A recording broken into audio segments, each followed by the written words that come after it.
I completely forgot about the CRT. You mentioned that before. I am slightly jealous.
Ah, it almost worked.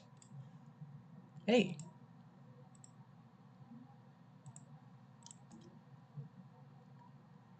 So today's gonna be a bit more chill. I don't really have specific plans, but I said I was gonna stream on it's not Sunday. I said I was gonna stream on Saturday, so it is Saturday and we're doing some Tukey.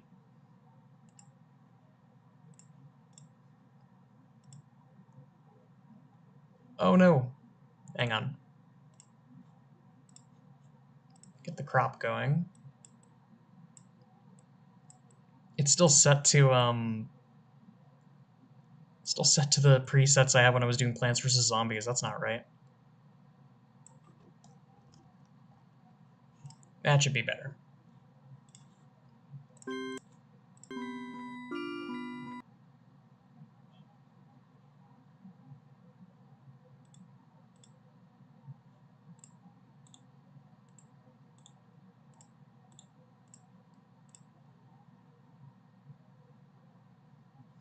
Urasuki, have mercy.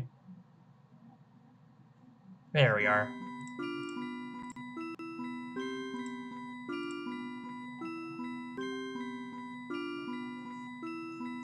Oh, the weekends to Marble Ruins.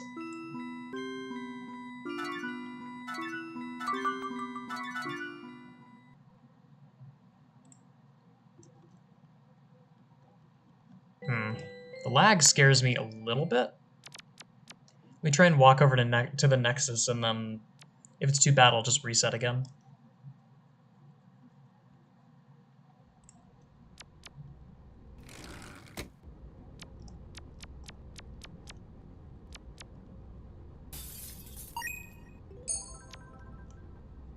It's worth a courtesy reset.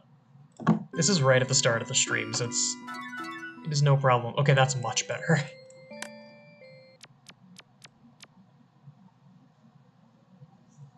So, my plan for today is to just go and visit old locations, because I'm feeling particularly nostalgic today. I don't know why. So what I want to do is I want to head around and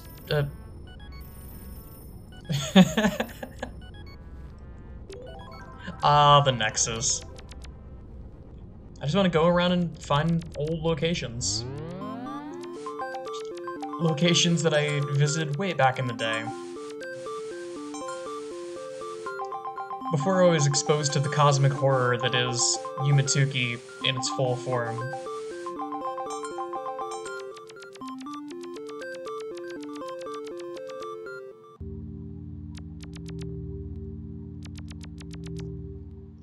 Oh, right. There's something that I can do while I'm here.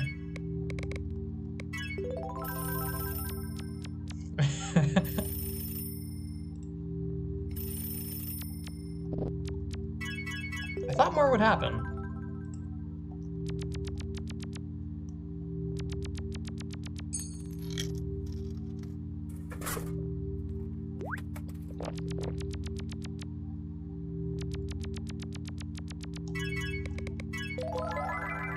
But I think in the near future I have plans to check out a few more Yumaniki fan games that are not named Yumatuki. Most notably, I want to play Oversomnia, that's one of them. Hang on. Okay, my volume is not too crazy loud. I forgot, this area is just wicked loud.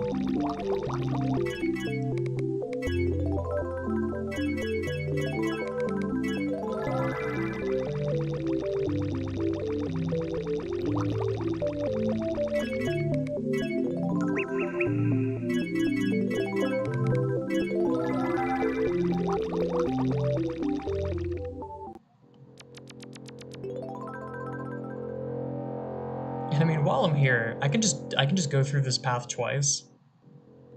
But I do want to say hi to Taper-san.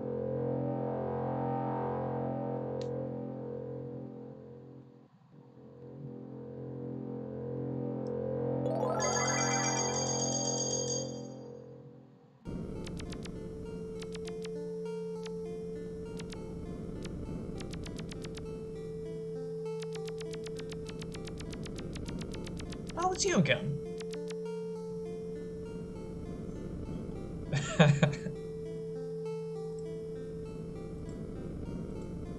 Just chillin'.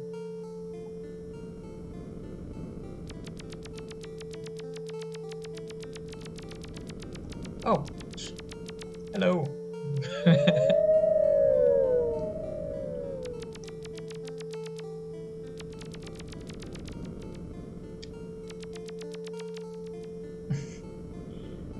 I don't actually know where I want to go. I think...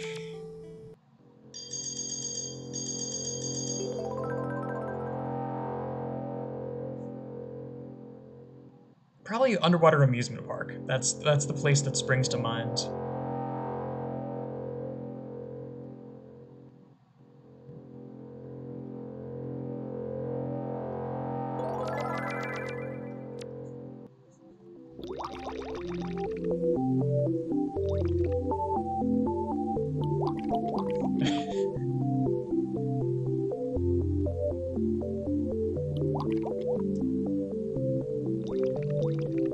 You can't fix perfection, but you can tailor it to your sexuality.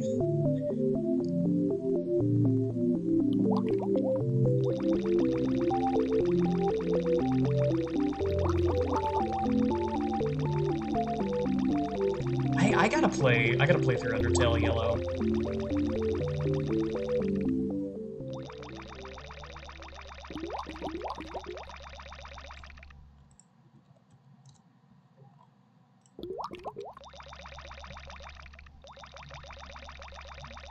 Everything that I've heard about it makes it seem like it's a really, really, really good fan game.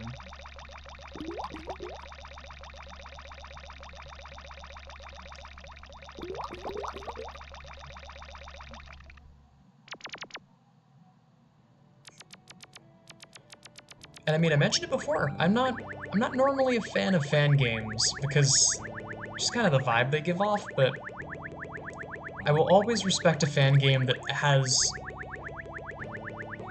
a good enough, it has its, if it has a central purpose all its own, that isn't just, hey, we're gonna do this, but again, then I'm willing to give it a lot more credence.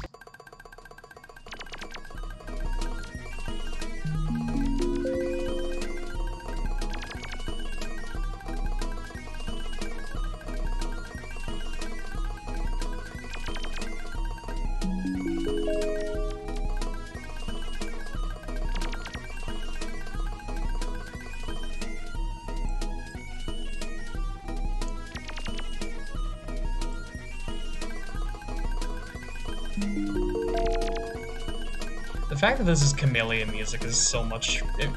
It's now so much funnier, now that I've heard more stuff by Camellia.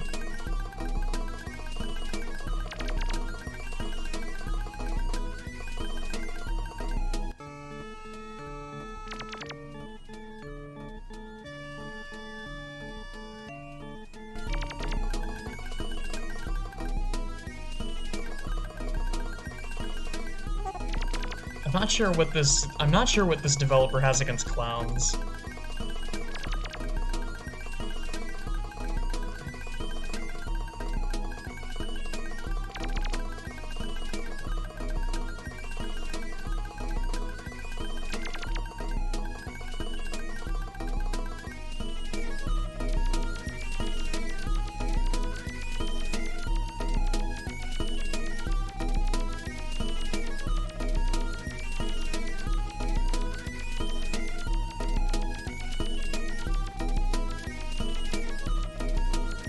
This place is awesome, though. It was such a cosmic experience to come here for the first time.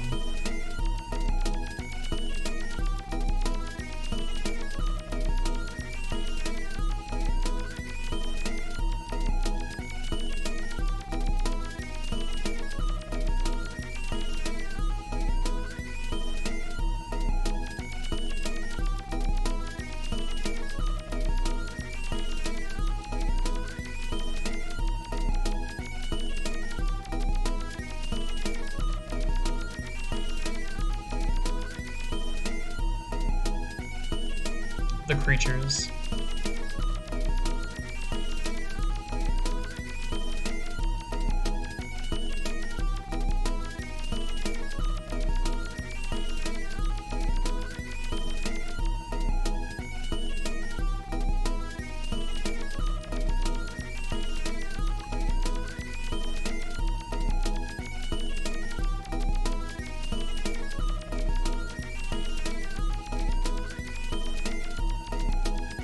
Bones of children.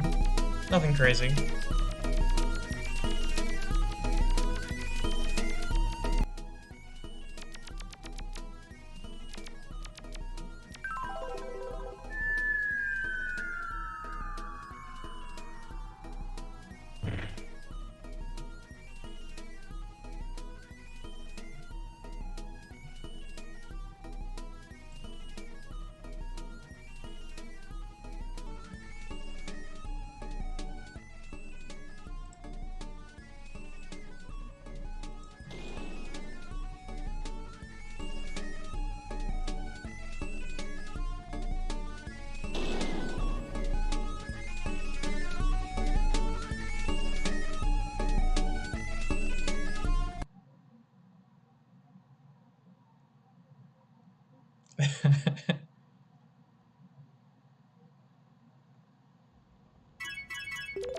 Well, that's that scratched off. Where the heck do I go now? Other old places.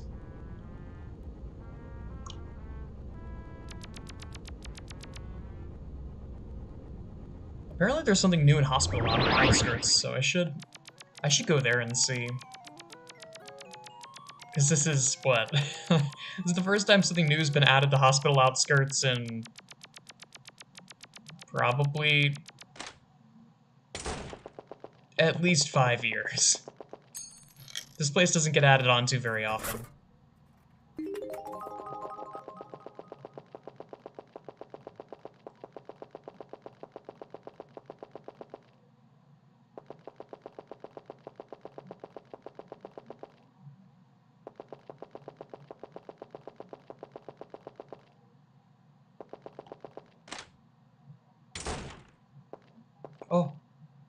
Right, this.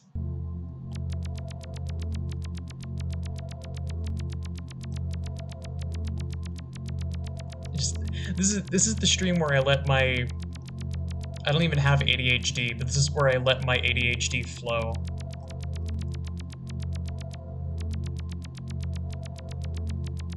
I go to an old location and I go, oh, I remember this, I should go here.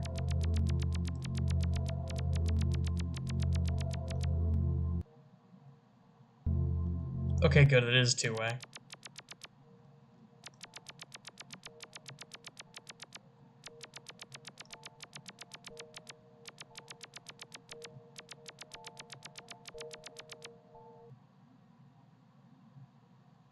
God, right, this.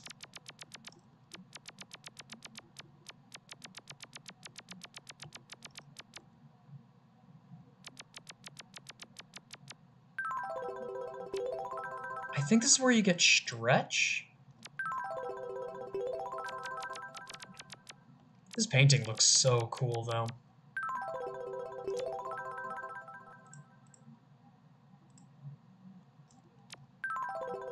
I don't know if it's specifically taken from something, but it looks so damn cool.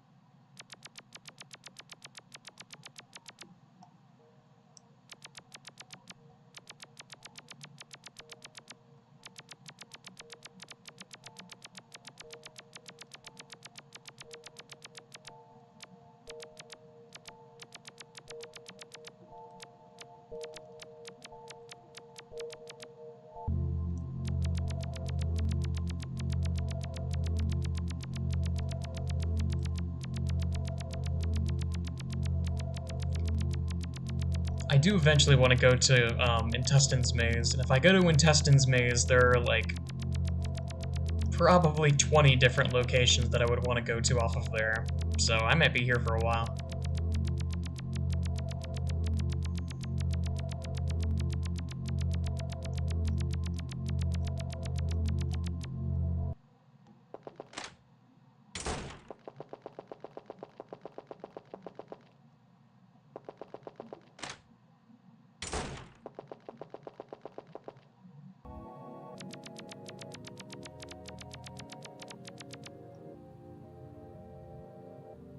Okay, so here are the outskirts.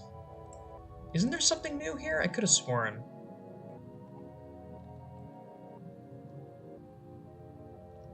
I'm going to assume that it's exclamation zone. A moving black exclamation mark can be found northeast of the entrance.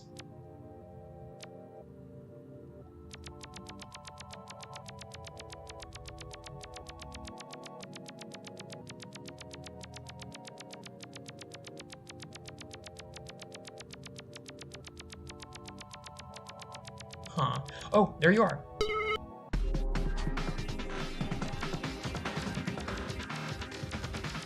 Whoa. Who made this one? Is this Delta Judgment? It's 21 cap, okay.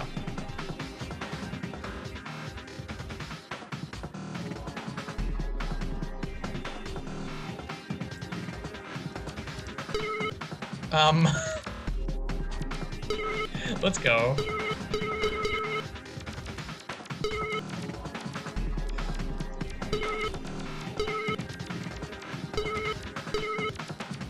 Can I make...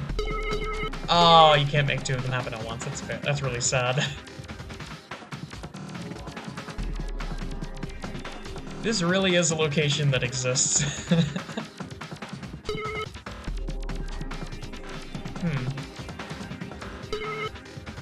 Is there anything else to it?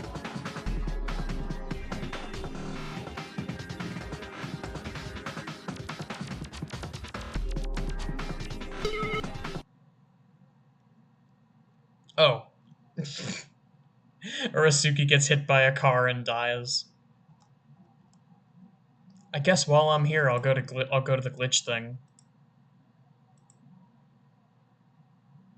Because there's not really much else to do here besides go to, I guess I could go to Deep Cold Path, but I don't think it's winter. Nope. Alright, it's time. Oh, it's right here.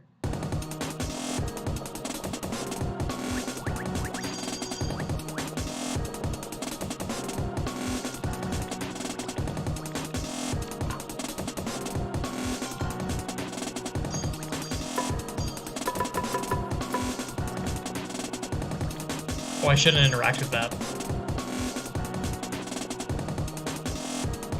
That is a payphone. I'd prefer to not have to work my way back to Sugar Road.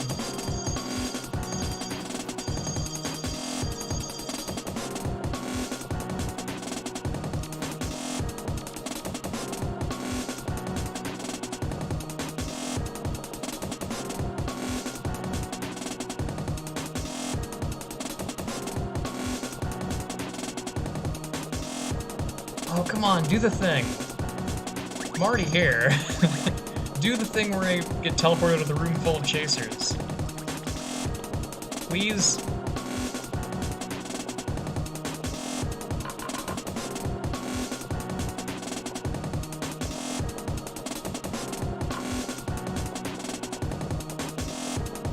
Nah, it doesn't look like it's happening.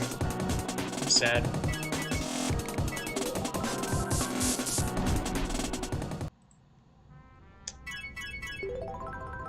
Alright. Let me knock out the daily real fast.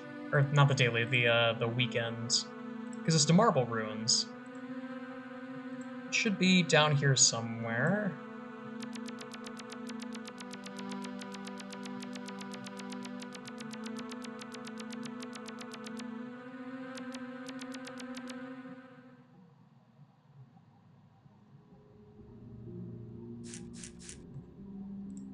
That book was a pain in the ass to unlock, so I'm gonna use it whenever possible. I do love this place, though.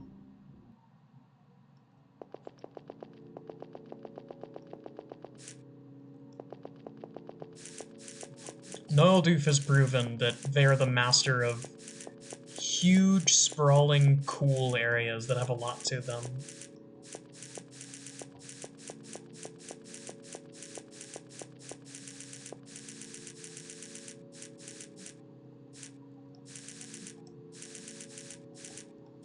Dare I say it even more than Wateroo? Because Wateroo was like the OG for that kind of map design.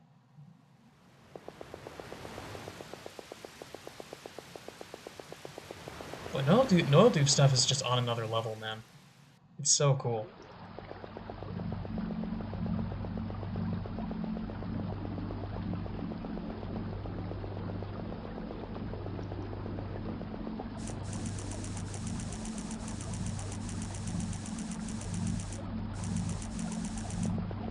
And I mean, it's kind of annoying when you're going for badges, but if you're just wandering around and you find this place and you just spend literally the next hour looking around for cool things, if that's the mark of a really, really good map.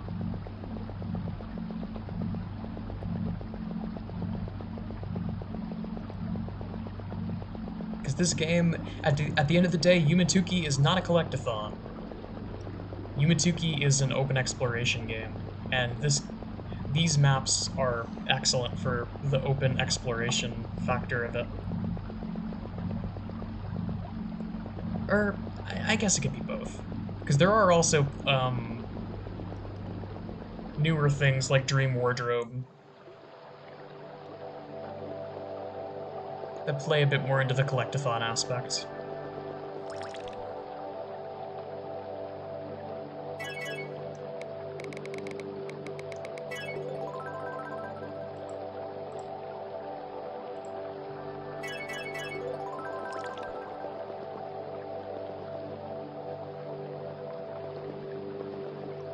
This area is super pretty.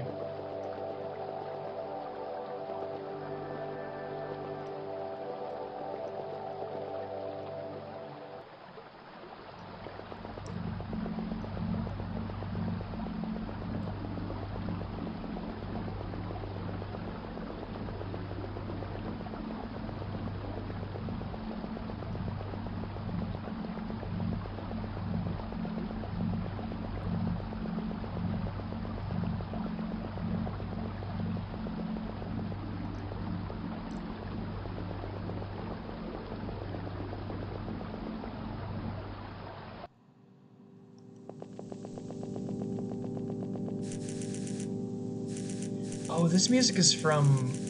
It's from that one part of, not Abandoned Apartments, what is it called? That one part of Deserted Town with the ladders. It's good music.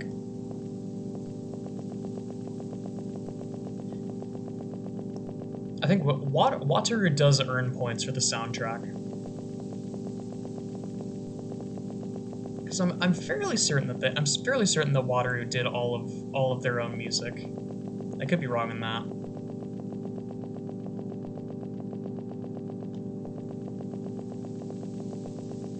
Because there is just a gigantic a gigantic repo of Tuki music that anyone can use.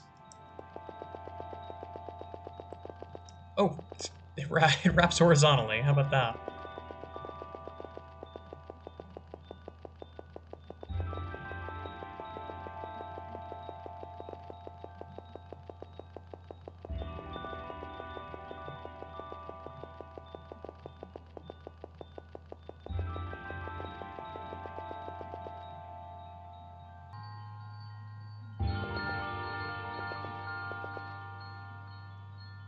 It's so pretty. Oh my god.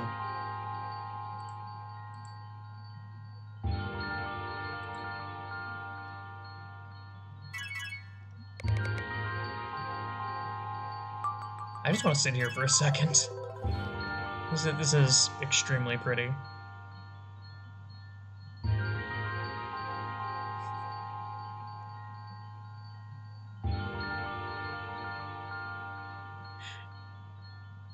Are they really hitting someone else with the is your refrigerator running?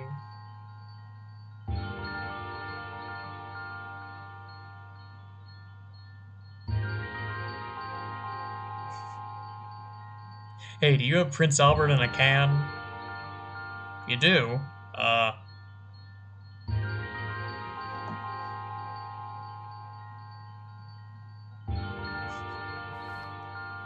Is your refrigerator running? No. Oh, well, sorry about that.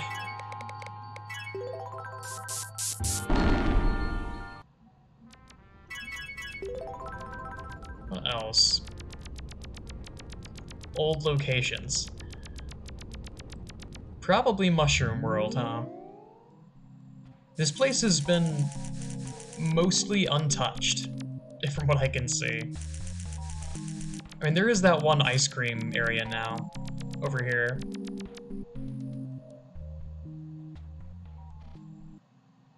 Ice Cream Dream, yeah. But everything else that comes to mind is super, super old.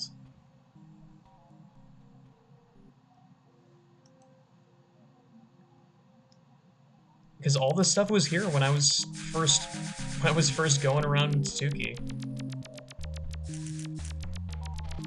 So I guess we just wander around and see what we can find again.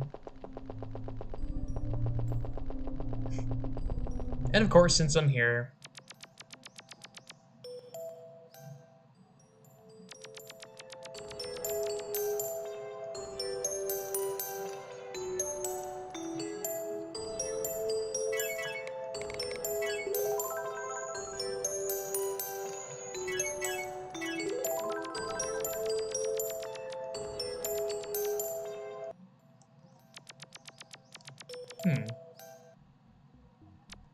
Also, I should do the Spider's Den event. It's been a while.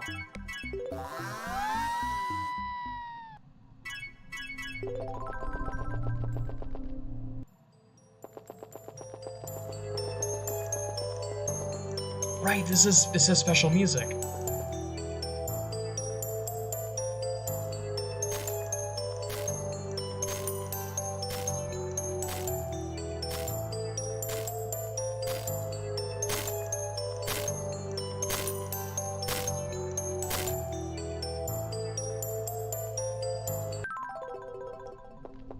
Urzuki died.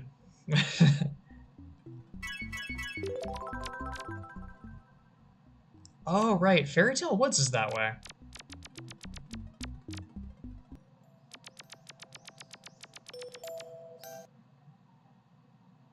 Ooh.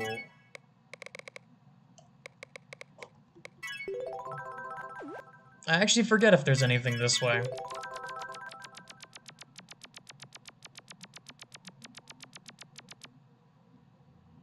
Oh. I suppose there is.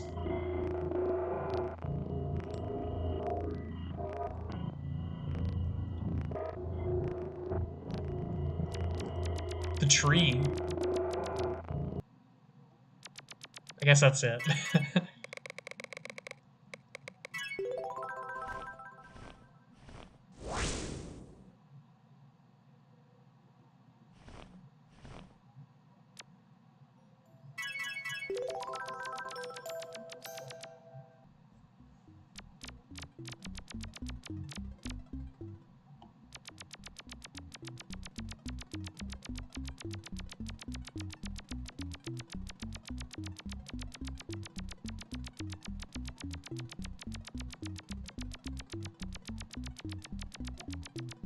I don't remember what's this.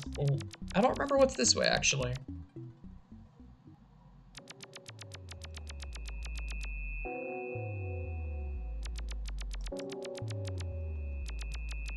Right, this is the Red Hood effect.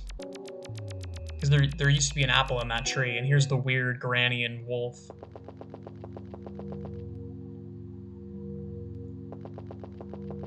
And isn't there like a dresser in? No, it's the spaceship is in here. This, I forget where this leads actually. I think this leads to Broken Faces area, yeah? Let's see. Yeah. And it is two-way, interesting.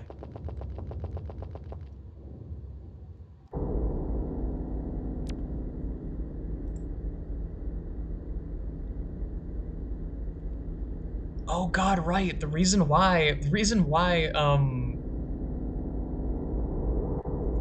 I remember Broken Faces World so vividly is because of it's because of Geometry World and Smoke and Hal.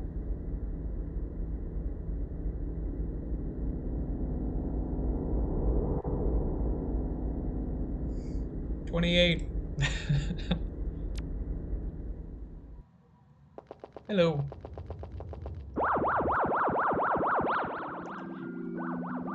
Oh. Interesting, that takes you to apartments now. I'm going to have to deal with the sound for the rest of for the rest of my time here, huh?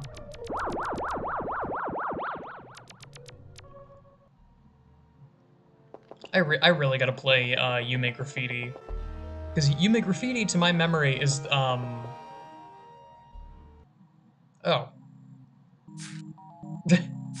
Well, I guess we're back here.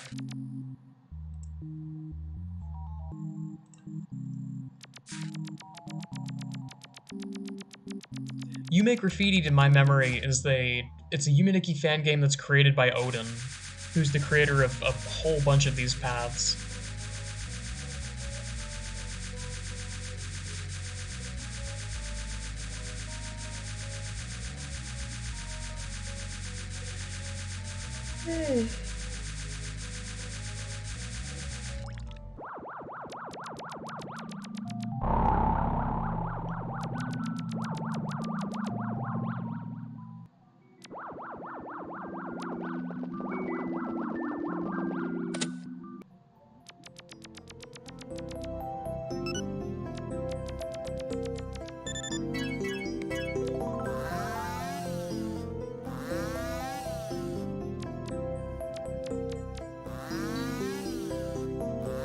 I will commit mathematical crimes.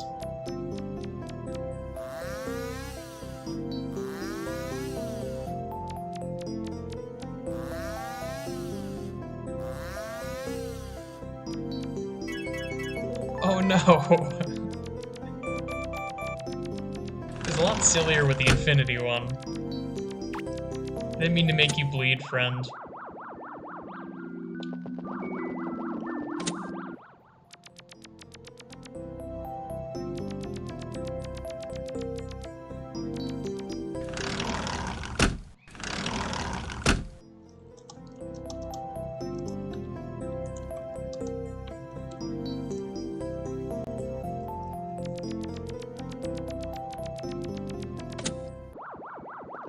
The wall of text. Oh, division proof.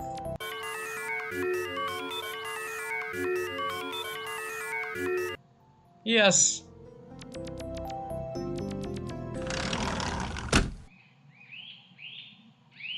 That was something that was so endlessly fascinating to me. So in Pareko's video, where he goes back and explores a lot of these super old versions of Tukey, I think he either goes out to the balcony in Ursuki's room or in Ursuki's dream room, or maybe it is just in apartments proper. I think it's in proper apartments. This looks damn near identical. Like, I don't think it's been touched since the very first version when it was introduced. And it was introduced a long time ago.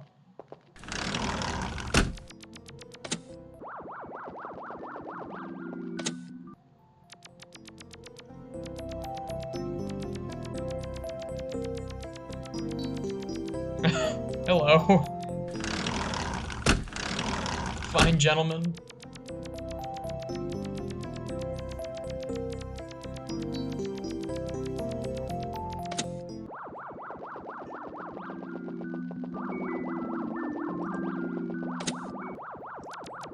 Right, I've already been here. This is the one I gotta go to.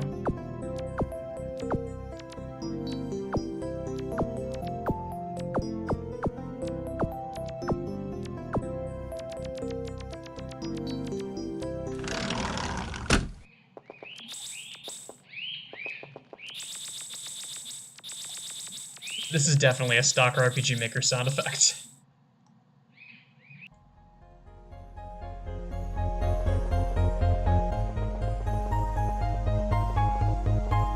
Love this place.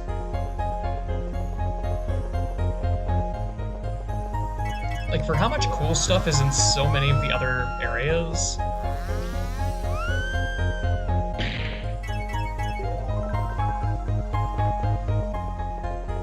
this place is fantastic.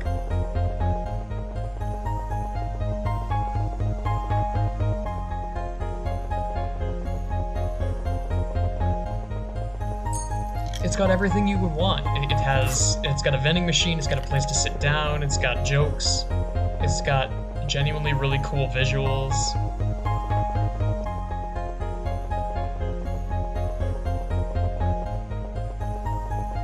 It's got Dog Boa. Oh. Wait, Dog Boa is somewhere else. Hang on.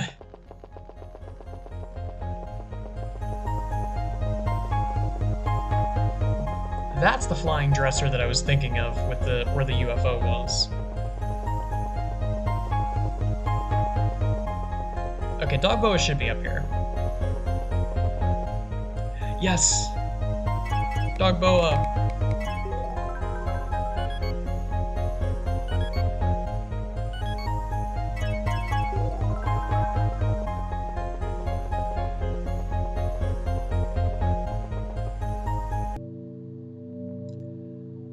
Right, art gallery.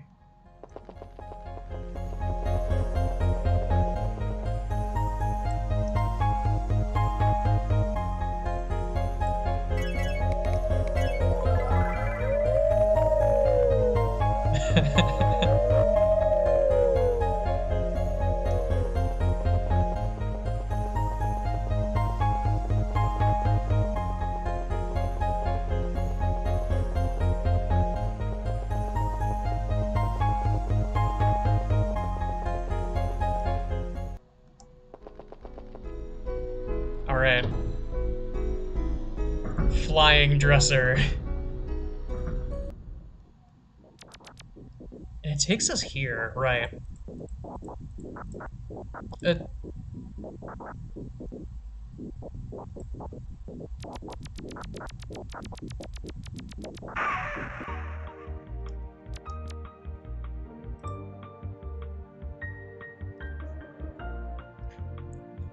Weird, very weird options there.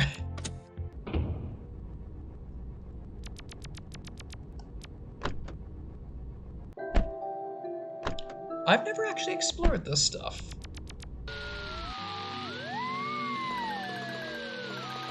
Ooh, wait. This is neat.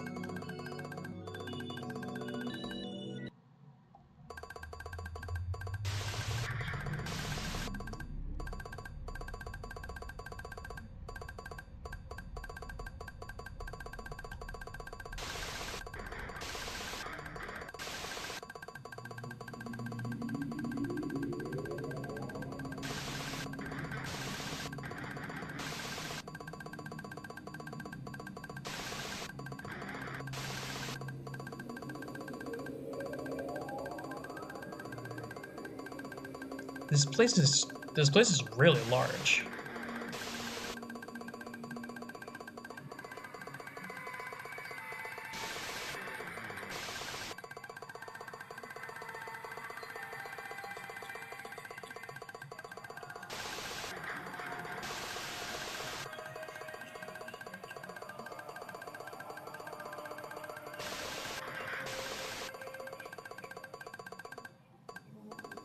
This is ominous.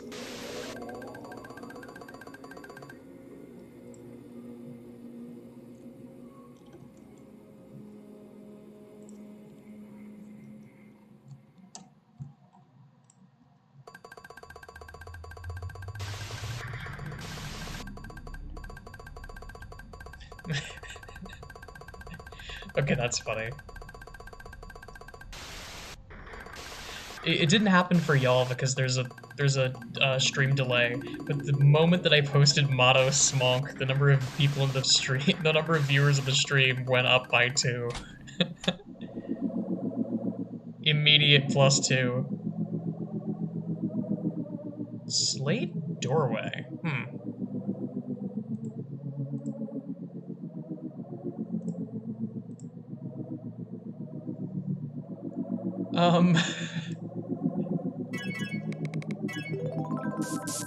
Let me just head back to abandoned campsite.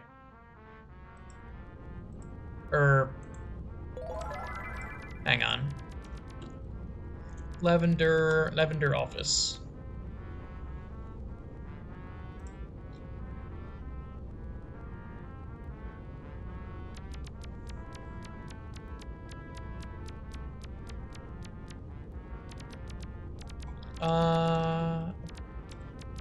Is abandoned campsite completely different? I think it is completely different. Yeah, that goes to Pointed Labyrinth. Pointed Labyrinth goes to Servant Ruins. Okay.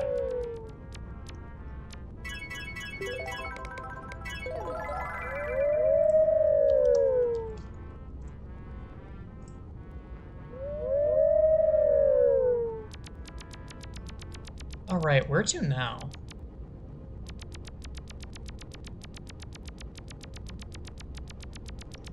My gut is telling me Cyber Maze.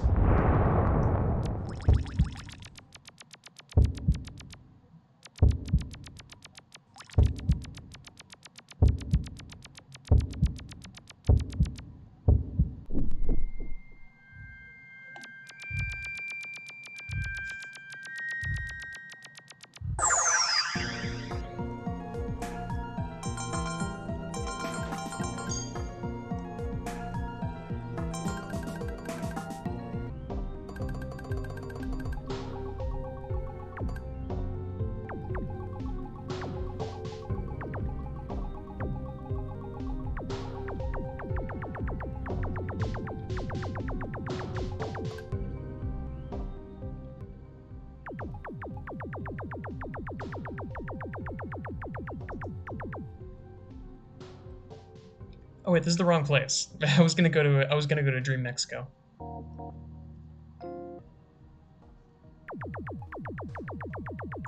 I do definitely want to go to Cyber Maze. I do definitely want to go to Cocktail Lounge eventually though, because that area is awesome. But first,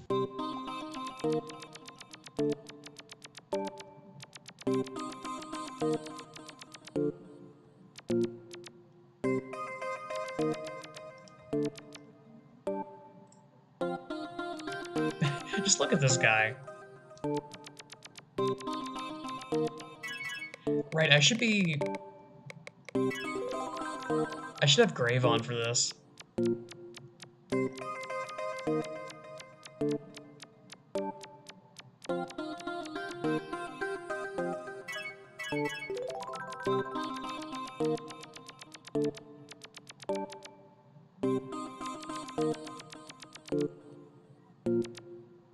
Yes, wait. Oh, come on. I had a brief moment of happiness thinking that I could redo the Day of the Dead event, but I guess not. I think it's once per save file, but maybe there might be something that resets it.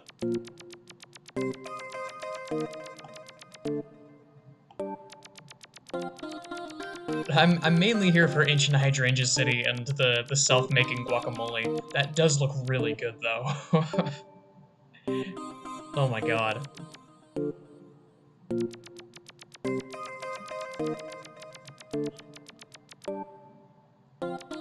Yes! The guacamole that makes itself.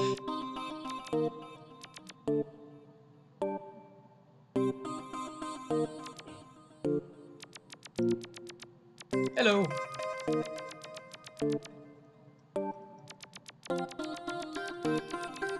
We're doing some Yumatuki today. It's the one that, I forget if this is the one that you move with Hanawa.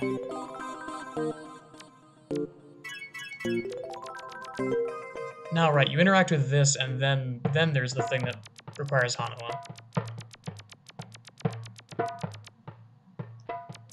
There you are.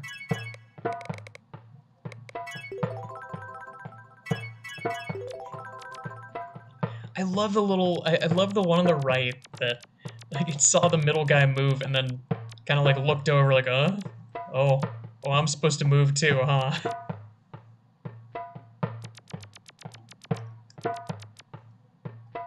Yumatuki is cool and all, but when is Yume 3-ki? You can only really say that for Yume, you can only say that for 2 and 3, though, because Yume 4-ki actually exists. It's called Yumeshiki.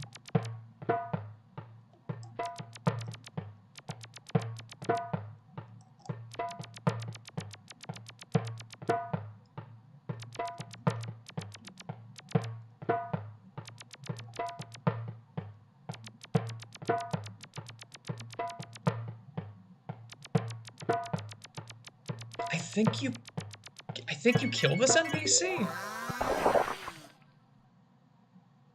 If I remember correctly. Right. Then there's a little maze segment, and then you get spat out at the end of this maze segment in the place that I'm looking for.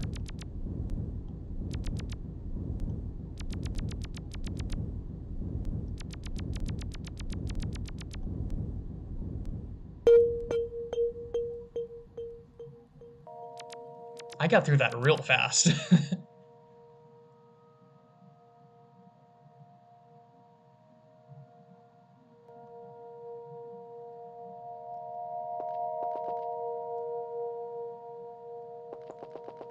God. This place is so good. This place is so pretty, man. Oh. I was kind of hoping that this would make it more cool. This just makes it more depressing, considering I did kill her to get here.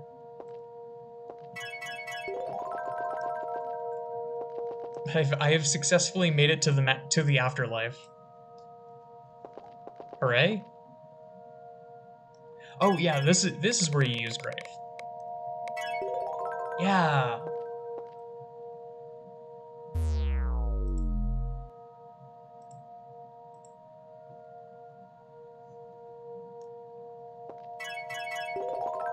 I don't think there's a way out of here, actually. So I may have to eyeball bomb out and then just go back to Cyber Maze.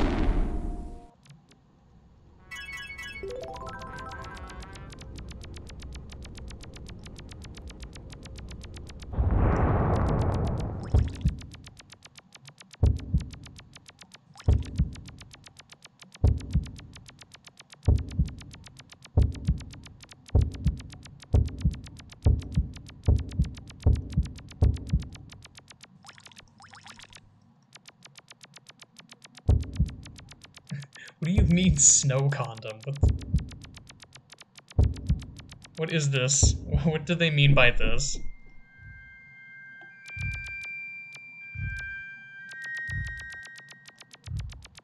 Oh, wait. They're using the fandom wiki, aren't they?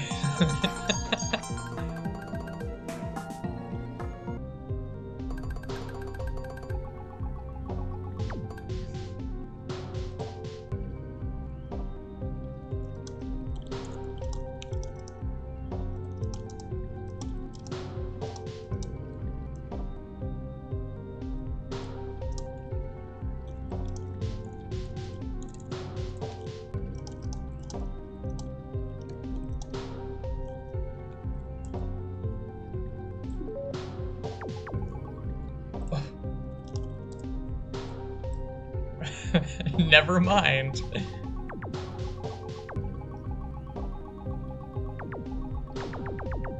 I guess shut my mouth.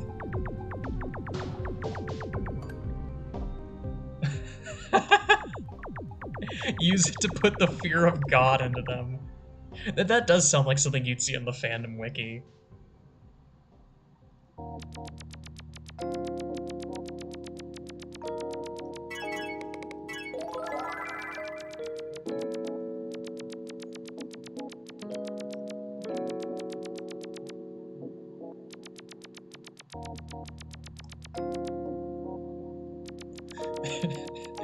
I still remember the Yumatuki fandom wiki revolution of sorts.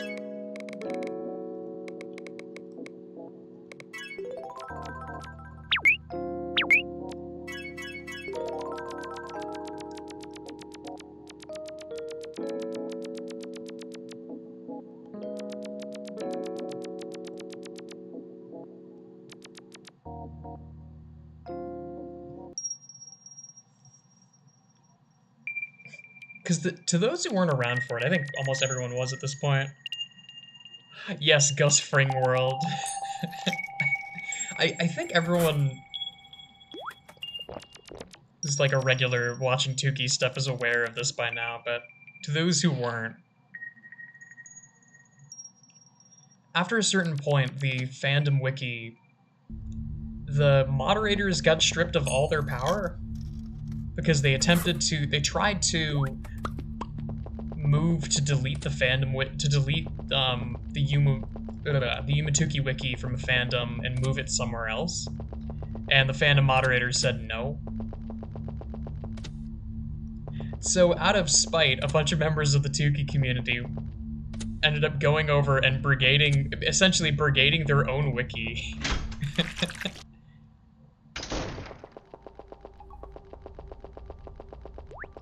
And it led to some truly fantastic things, like Gus Fring World.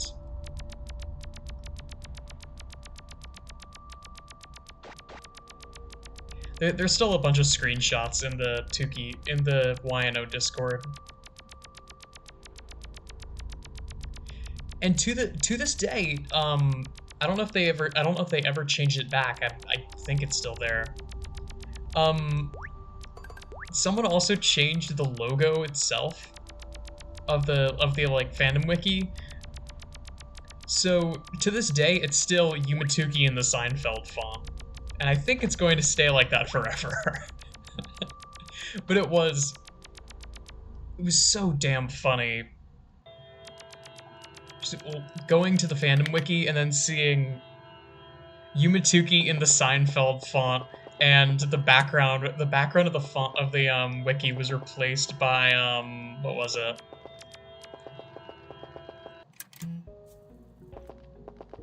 The old man from Up, but with big muscles. It was so damn funny.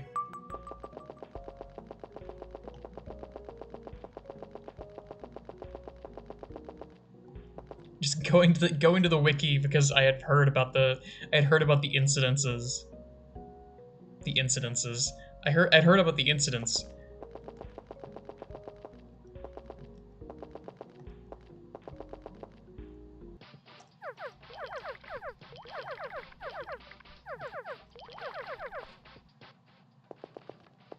Yeah, and it's also it's really funny because usually this community is unbelievably chill. Like, on a level that I really haven't seen in many other communities.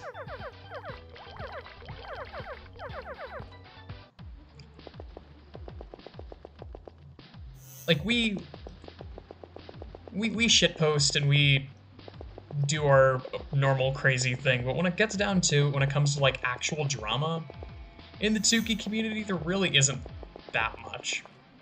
Way less than in a lot of other communities. And especially in communities that revolve around fan content. Oh my god. There are entire games that have become taboo because of how bad the fandom surrounding their fan content has been. I mean, do I even need to mention for things like Friday Night Funkin', where it's just, after a certain point, it's just do not talk about that game, do not interact with that community, it is the worst community you could possibly hope to join. And it's just, Tuki's just not like that. And that makes me very happy. Because I feel like it had the it was in danger at one point of being that kind of a community. Because you do need a lot of talent to make worlds for this game. So I had the fear at one point that it was going to be kind of just a country club of people who knew how to use RPG Maker. But it really isn't like that. Like, there's worlds like this that... Okay, I gotta see what happens if you chainsaw. Nothing. Interesting.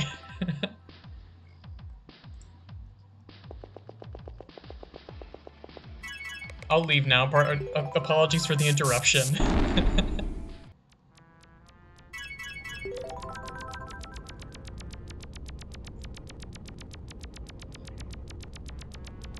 Because my original thought was, okay, like there are like a select few people who make a ridiculous amount of really high quality Yumitsuki content. What about everyone else? Everyone else gets represented, and it's really nice. And sometimes you end up in a situation like, well, hate to call out Abandoned Campsite, but it is kind of fitting. Yeah, she kind of just stood there and took it. I guess that happens a lot. I don't know. I expected them to start chasing after me, but I guess not.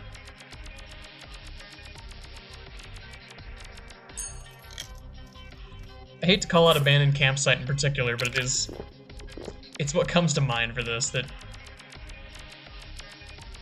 it feels a little out of place when you compare it to stuff like even some of the old Nexus locations. It feels a little bit more MS Painty, as much as I hate to say it. Because there are some interesting ideas there, it's just that the visual style could use a little bit more pizzazz. And I mean, hey, the Honeybee Labyrinth, to my memory, is an Aderigop location, and Aderigop was one of the first users who had that sort of problem. Because Aderigop's whole gimmick was that they made an unbelievable amount of maps for the game. But the trade-off is that all of those maps kind of looked like they looked somewhere between looking pretty good and looking kind of iffy.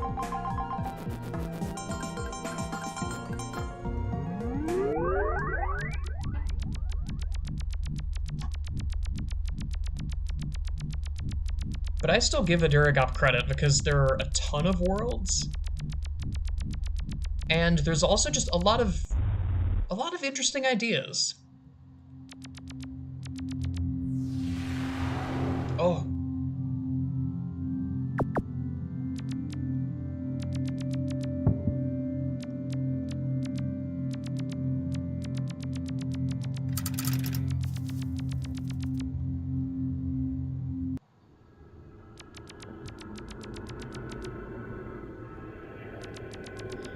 I feel like what it boils down to is that when a lot of people think of what they want for a new world for this game, they want the kind of worlds that people have spent actual... Oh, right. The the kind of worlds that people have spent actual months on. They're just oozing with personality and have tons of crazy things that you can do inside of them. But it's not that feasible to expect that out of every single world. Sometimes you get a shape world, and that's just how it goes.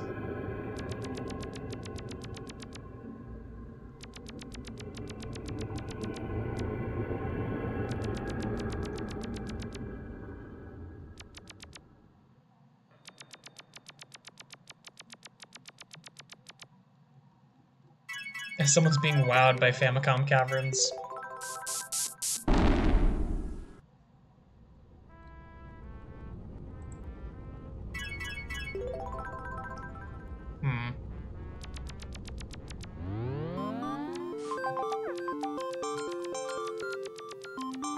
You know, that comes to mind, and now I kind of want to go to Virtual City. Isn't there a... I mean, there is a free expedition. Originator Garden, though.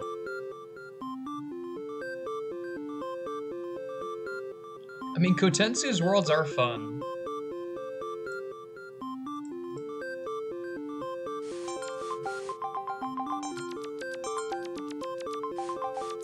Yeah, there definitely is value to that aspect of, like...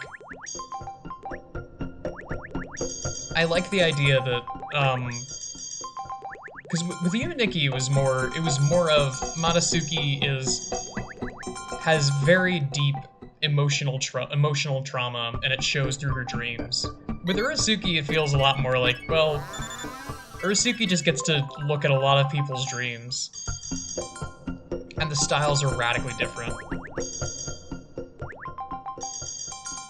And I mean, it's a collaboration, so it fits with that perfectly.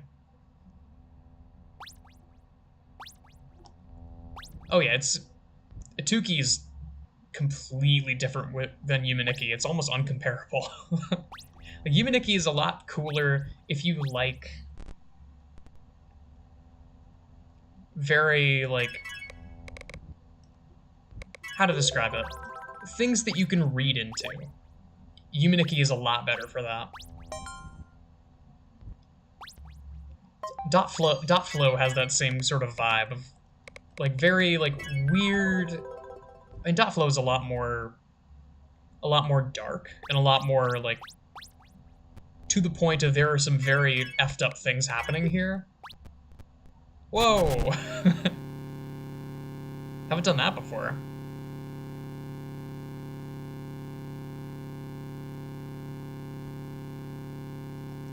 But Yumeniki and Dot Flow feel a lot more like sister games in that regard. Because Sabasuki and Matasuki both feel like they've been through lots of trauma, and when you go into their dreams, it shows. With Urasuki, like, there's definitely trauma in Urasuki's life. There's stuff like the ocean floor, there is the Lonely Urasuki event. But as the game progressed and more people started making worlds, it feels a lot more like... It feels a lot more like a Dream Traveler kind of deal. That these aren't necessarily her dreams, but she is able to see them.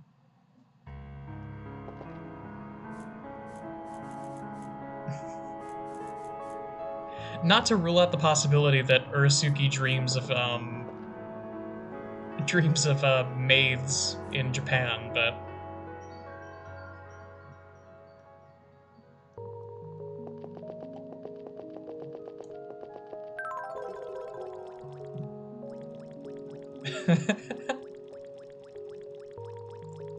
yeah, there are two things that Urasuki has a definite fear of, and that's clowns and traffic cones.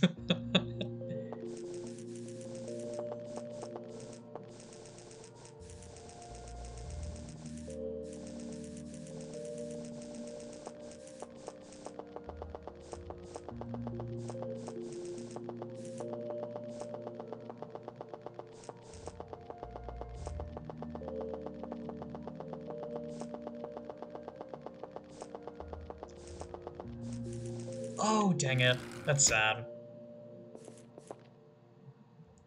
the one method that could be used before to perfectly track variable 44 is being changed. I guess that makes sense.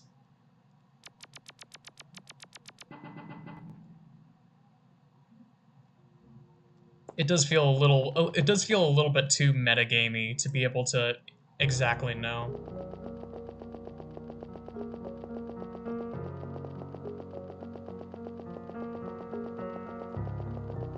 I haven't been to Famicom Caverns A in a really long time. Now that I think about it.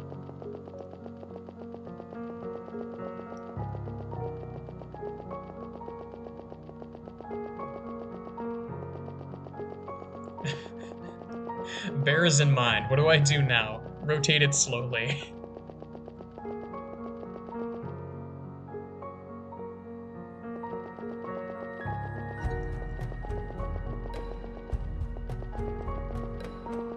Hmm.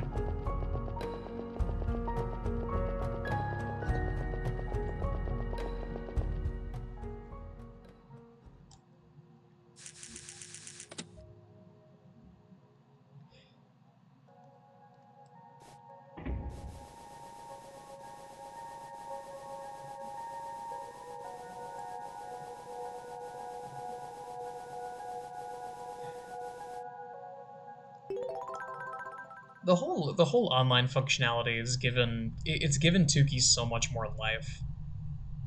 Because on its own, it was already such a beautiful and rich game. But the multiplayer really does so much to it.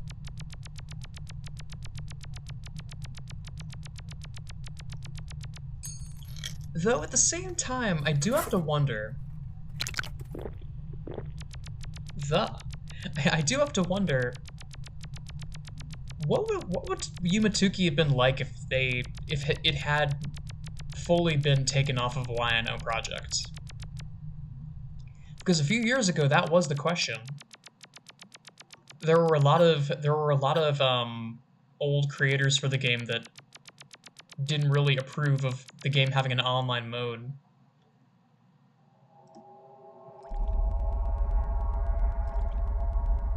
And asked that it be taken off of YNO.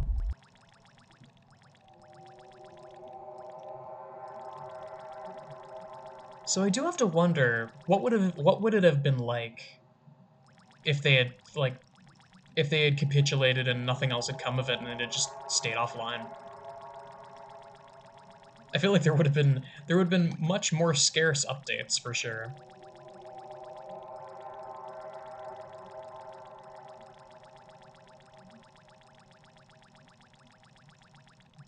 Like the pros I feel is that there would have been a lot more, what's the word for it? A lot more worlds in the old Tukey sort of style. I think it was just because of the nature of the game. Because this is a fan game for Yumaniki, and Yumaniki is a game all about social isolation and hikikomoriism, and that is a multiplayer game. Like, even now it feels a little strange, but Yumatuki has kind of come into its own, even outside of that.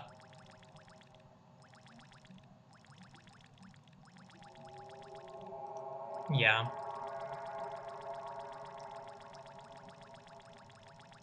I mean, hell, the reason why I even found out about YNO was because of Tukey. Because I was just playing it offline, I was poking around on the wiki, and I realized, wait, shit, there is an online version of this game, huh?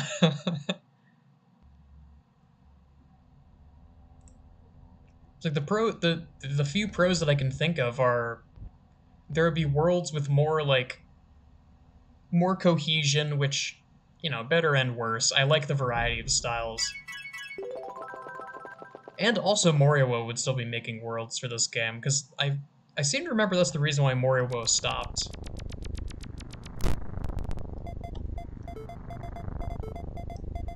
Which is it's a shame.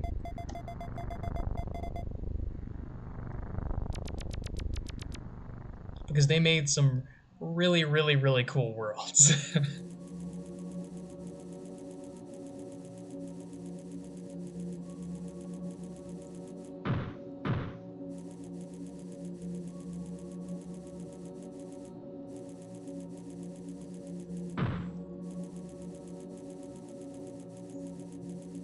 I mean, it really transformed my life too. Like even not even thinking about YouTube for a second, because YouTube has not transformed my life that much. I'll be honest. It's more just like I have a fun little hobby now, but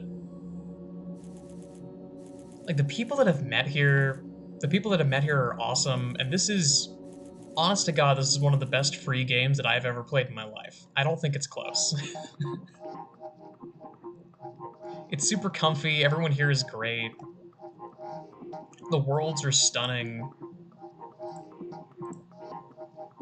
and it's small and it's still small enough that we don't have to deal with the like.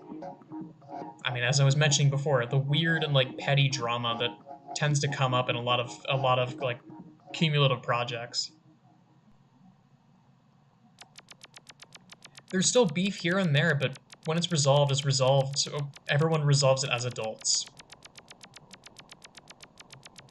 And I think that's also part of it, frankly. It's just the people that play this game are generally older.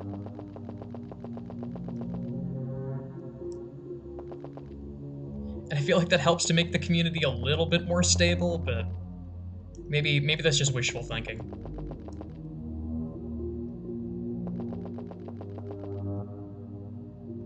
Yeah, your art rules. That's the wrong way, I think. It's been a while since I've actually been here. Yeah, there we go.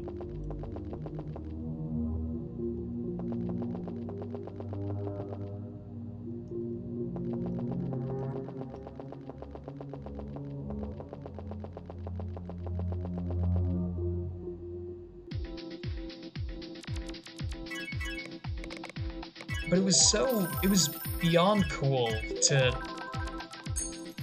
sort of just find this community. Because there's so many communities that you don't really have to work to find them. They kind of just they present themselves to you, and you don't really have to do much digging around to find them. Like if you want to find a community for a game like Minecraft, it's not that hard. You can just go on Discord and search public servers Minecraft, or you just go in Minecraft in text chat and just ask for like join conversations and ask if people want to chat. But with this game, it felt so much more special to be able to actually interact with people. Because again, this isn't the kind of place you'd expect to make friends, weirdly enough, because it's all at face value. Before I knew anything else about Yumitsuki, I thought, well, okay, this is probably going to have similar themes as Yumineki, right? It's going to be a game about like social isolation, about everything that you do it by yourself. And that's just not the case. I love this game for how much of a collaborative effort it is.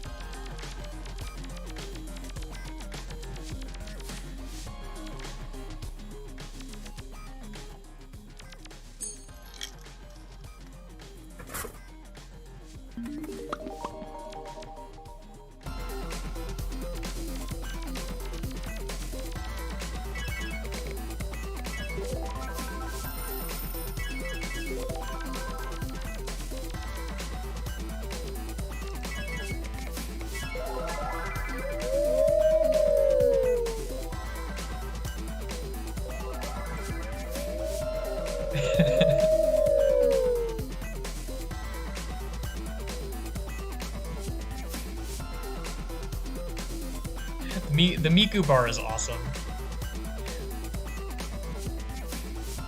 I'm probably going to hang on.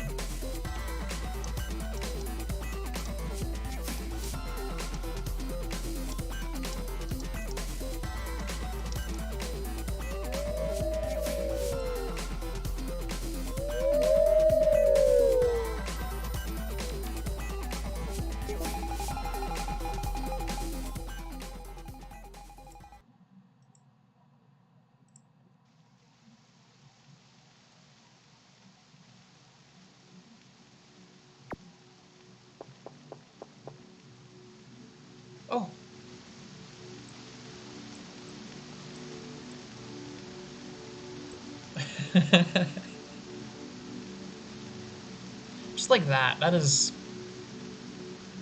such a unique thing to this game. Is walking in and getting jump scared by another player also being there.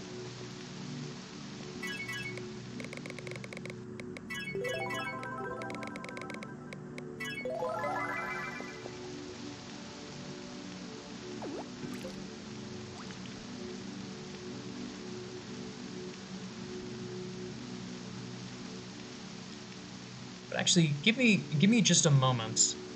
I'll take this opportunity to get up for just a second, you know, to stretch and to get some water because I have been talking at length for what, a little over an hour. So I will be back at my desk in not even a minute.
All right, I'm back.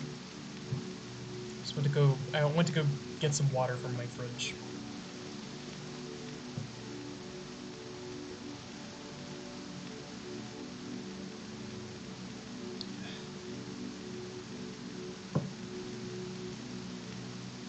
They say you only miss something when it's gone.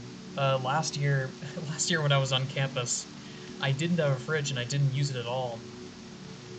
Or rather, uh, sophomore year, I had a fridge and didn't use it. Junior year, I didn't have a fridge and desperately wanted one because having cold water, just drink sometimes is great.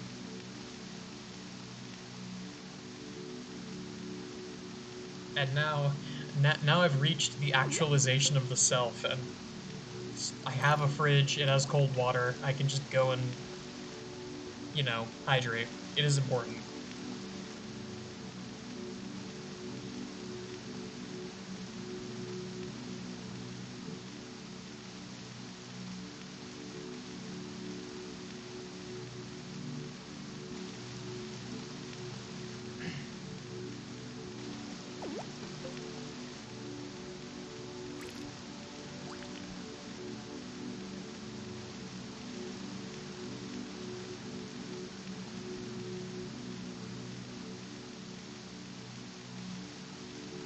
I mean, I do.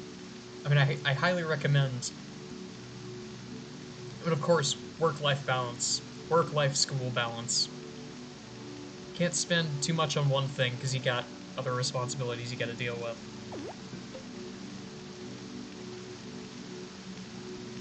But I would recommend if you got like art, creative stuff you want to do related to this game, hell yeah, go for it. The actualization of the shelf.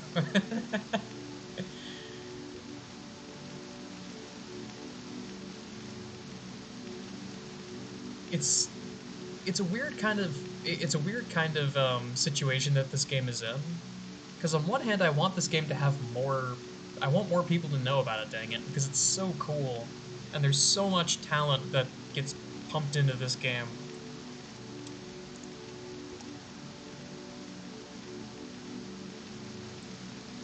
And it's so cool, and there's so much cool stuff here, and there's so much great music.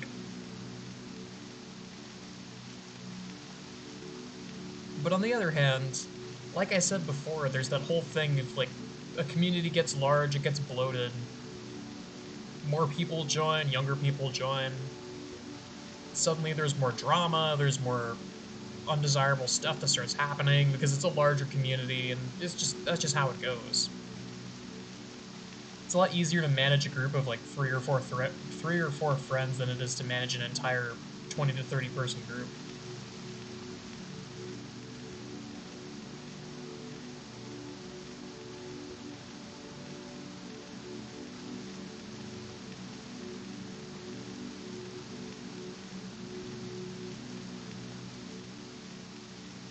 Hmm. What worlds did you add, if I may ask? I'm curious.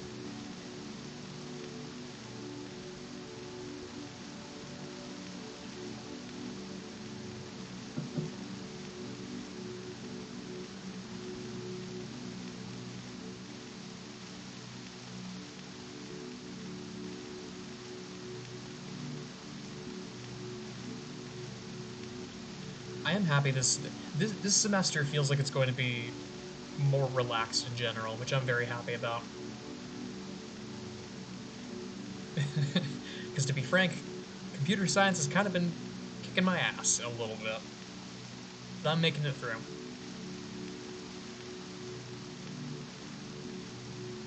From Orange Badlands. Hang on. It is...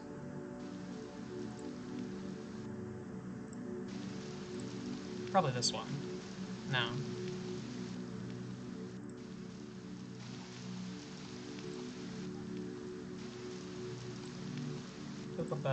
Okay, details. Rank. Oh. Ah, I see. I don't think I've actually seen this one. I do like sunrise worlds. These are always nice. Because there was that other one. Where are you?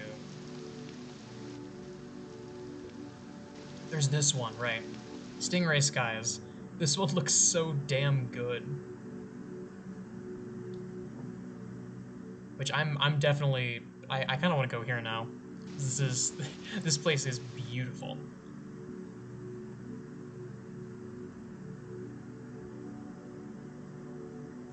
A 25% chance and chainsaw from Nexus to Library to Fountain World. Interesting. I think that connection is no longer. I think that connection is working now. So I could try to go from what's it, Deep Red Wilds. It's been ages since I've been here.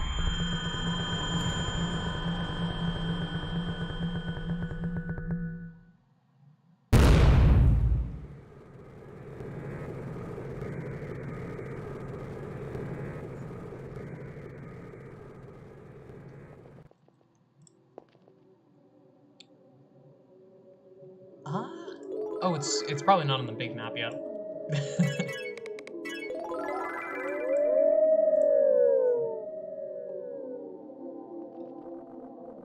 Hmm. Okay. West and slightly south.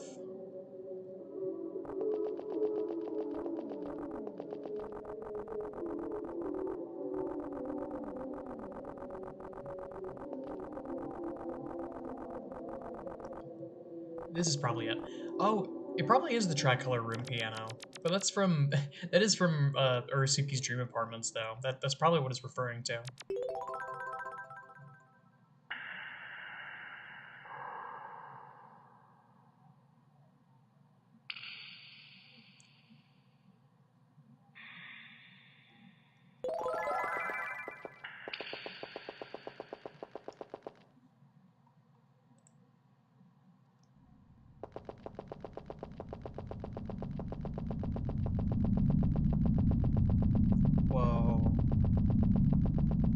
This is neat.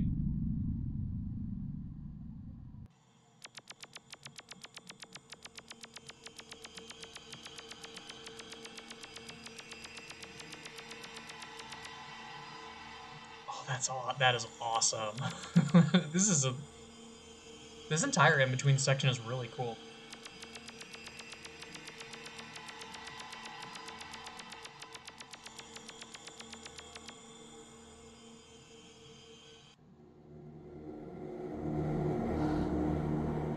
Yeah, here we are.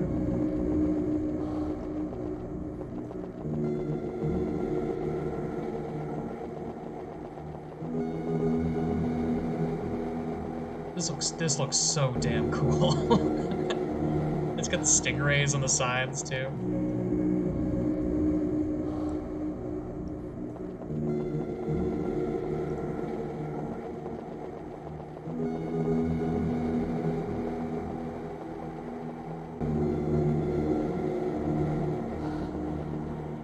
Oh, this is docks, isn't it?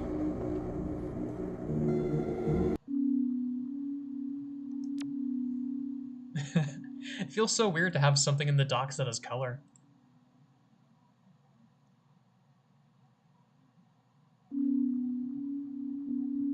Yeah, I wish Wind Turbine Plateau was expanded too.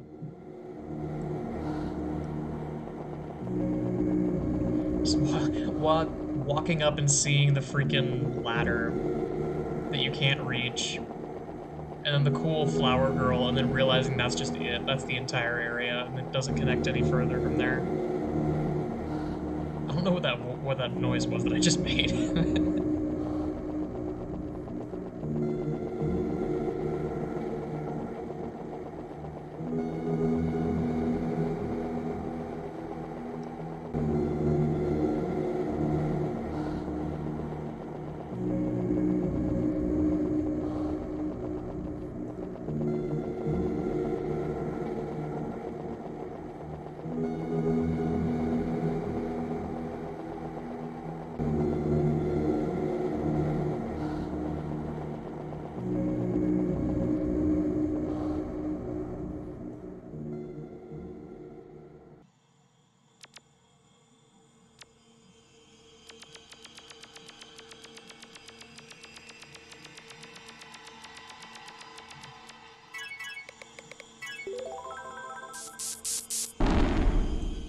What else? I could just start going off of the version history and finding other cool stuff. Uh...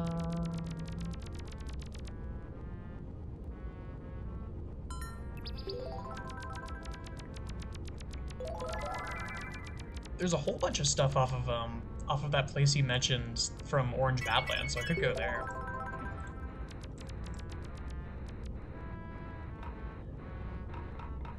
Right, it's just off of Pudding World.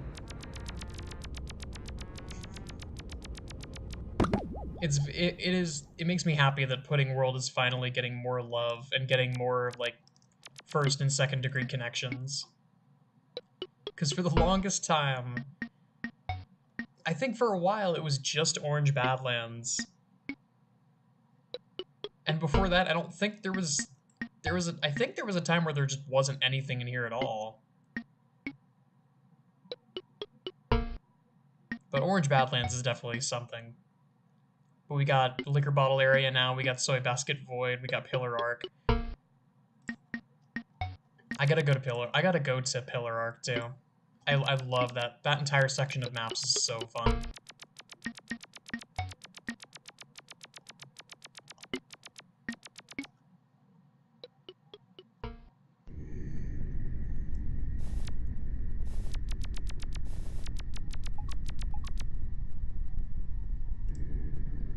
That is true.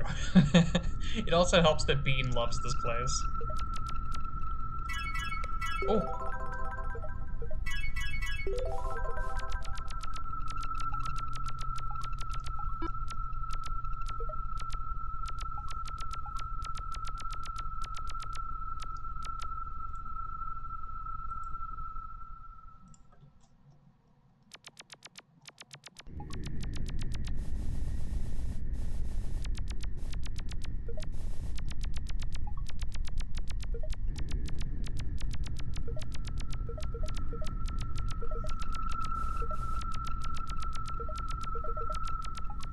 Oh.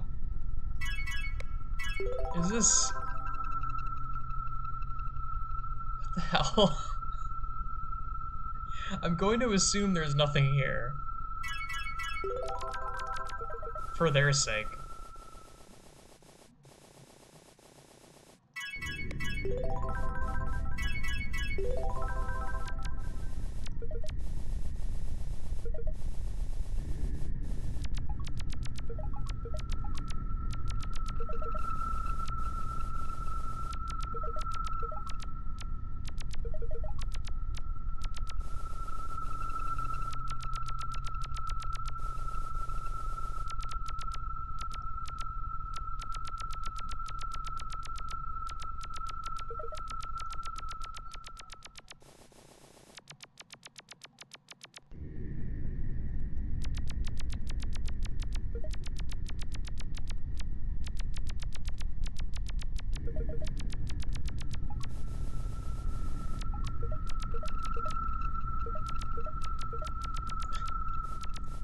I just got a email. I've sold an item on the Steam community market. Isn't that great? I made probably like 9 cents. Okay. Oh. Well, south in the Pudding World entrance. I gotta do some backtracking.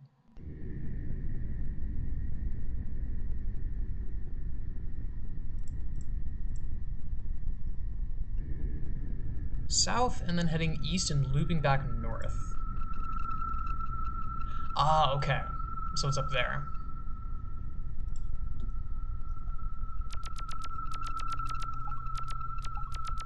Big money.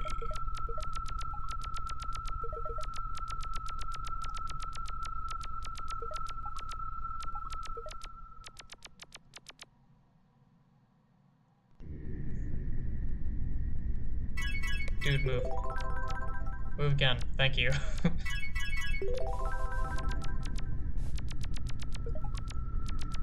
It is so damn funny. The membership so far. Like I said, if I had it's just right here. Had I the ability, I would just make the memberships free. Because it's just, there's no point in charging money for it, but $1 is the lowest I can go. But the thing that's so funny to me is that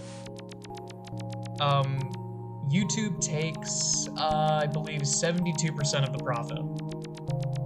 So every time someone subscribes with the $1, or it becomes a channel member with the $1 thing, I get 28 cents. It is literally, that shit's cosmic. I was just like looking at the like revenue thing in disbelief. Like there's literally no way. But every time someone joins the channel, I get 28 cents. That is hilarious to me.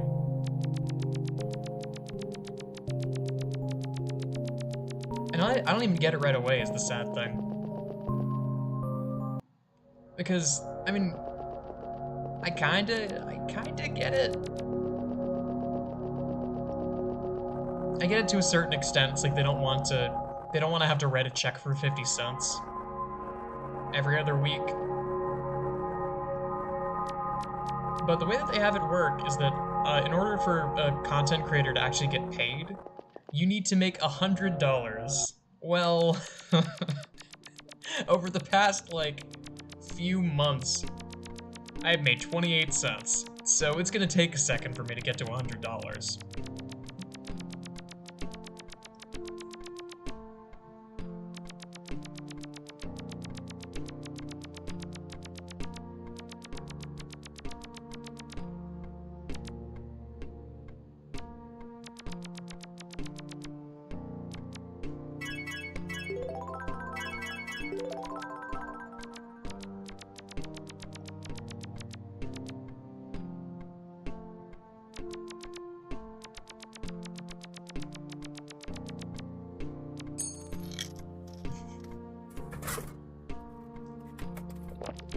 I've been curious about that banana peel.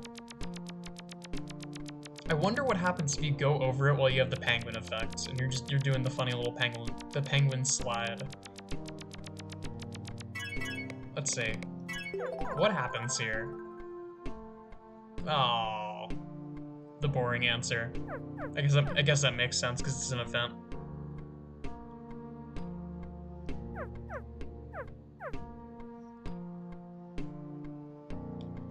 It's been a while since I've cracked open RPG Maker, but that's probably just when you step on it, you wait a second, step forward, and then spin. So that makes sense.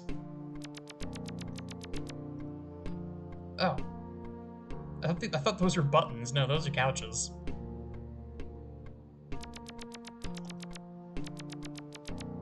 I like this place.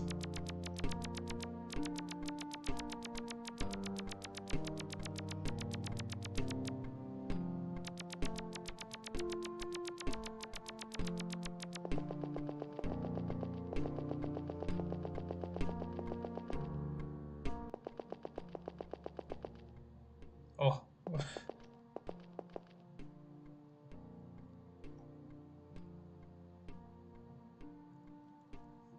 I mean, that's true. It is just a banana.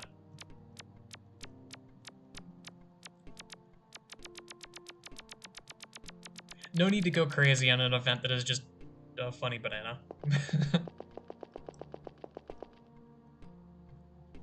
But I mean, it goes both ways. Ooh, okay, this is cool. It goes both ways. On one hand, you can just say, well, it's just a tiny little thing. I don't have to spend too long on this. Or you could also go the other route and say, basically do it anyway so you have a story to tell. It's like, I spent over an hour bug fixing this stupid banana.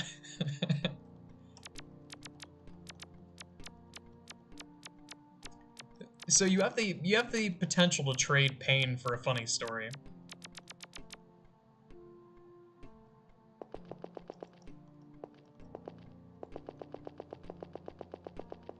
Yeah, thanks for stopping by. I'm planning on doing this, I think, just every Sunday for the foreseeable future until, like, I'll let people know ahead of time if I won't be able to do it on a Sunday or if I have to change the schedule, but this is gonna be my plan for a while.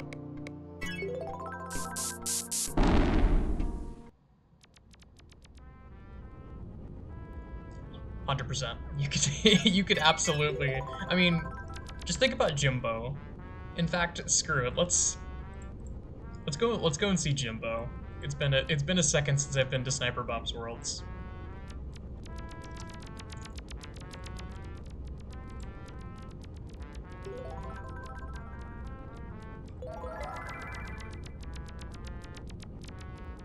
Right.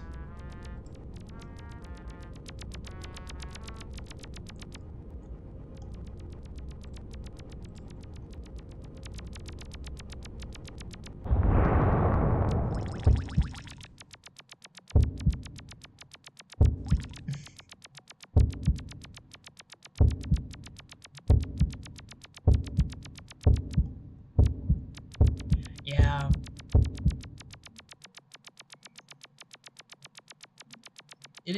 It is a massive shame that they burned themselves out. I would have loved to see some of the other stuff that they did, but you know, mental health is important. I'm completely fine with them calling it quits for the oops. I'm completely fine with them calling it quits for the sake of preserving their own mental health. Especially since they left us with a lot of really cool worlds.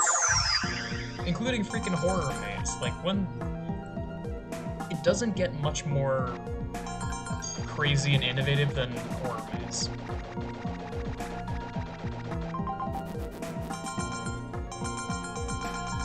Just being able to say that your world has an entire 3D segment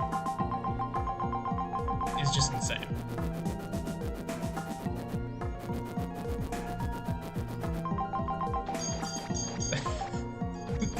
Who's this silly little guy? Oh god, right, this is the one-way entrance. No! Damn it.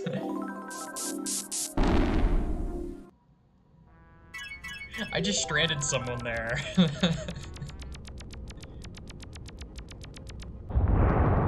They followed me and then I left them behind. I can't believe this.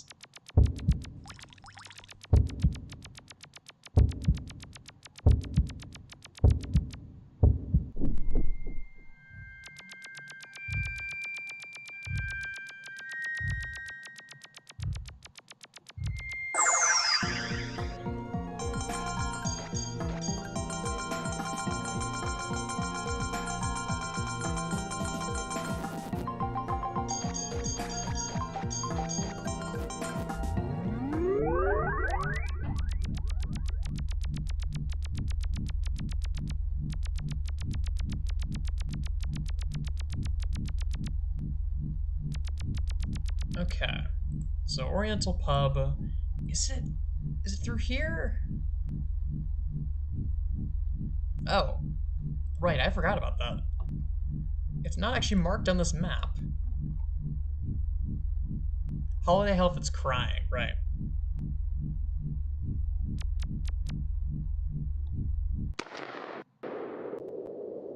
There we are.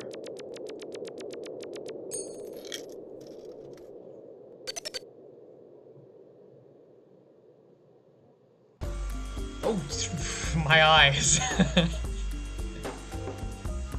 The one downside I've noticed to RPG Maker in general is that you can't preload images, so sometimes that happens. I wish that was an option. Oh, maybe that's a thing in newer versions of RPG Maker, but for now we have to live with the seizures.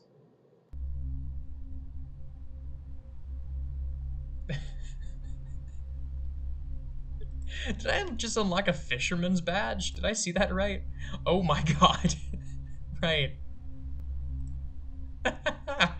I forgot about the Urasuki with the freaking fish fear me, women love me hat. Good grief.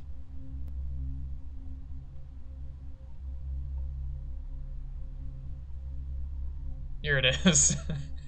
Fish love me, dreams fear me. That's awesome.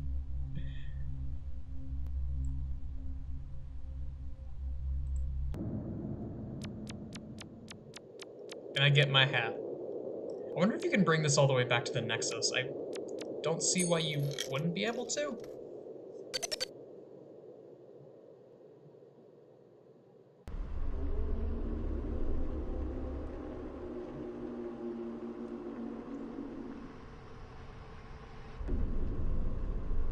See, that is just hell.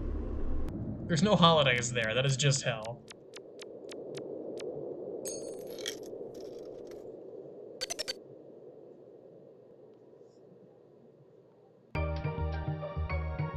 There's our boy.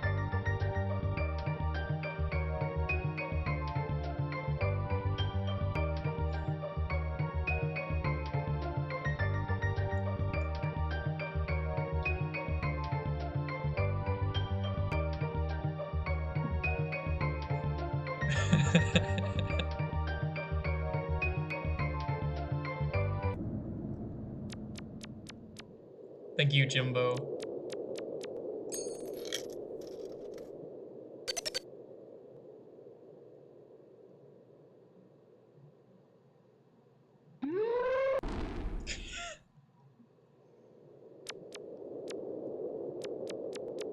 Okay, that one was damn funny.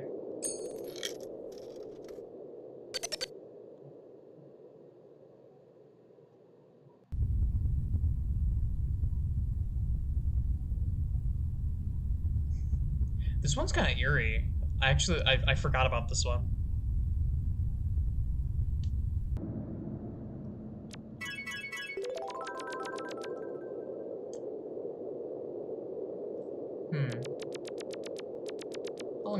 How long have I been going for? Hour 47.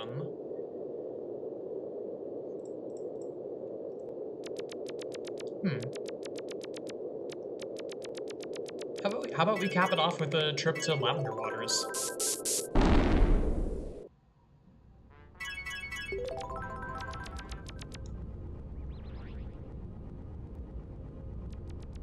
Now the question is, do I take a shortcut? I think I don't.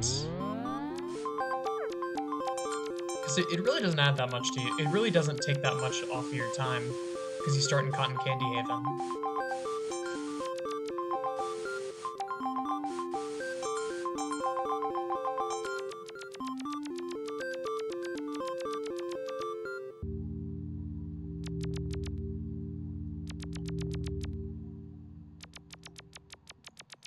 I always go the wrong way there.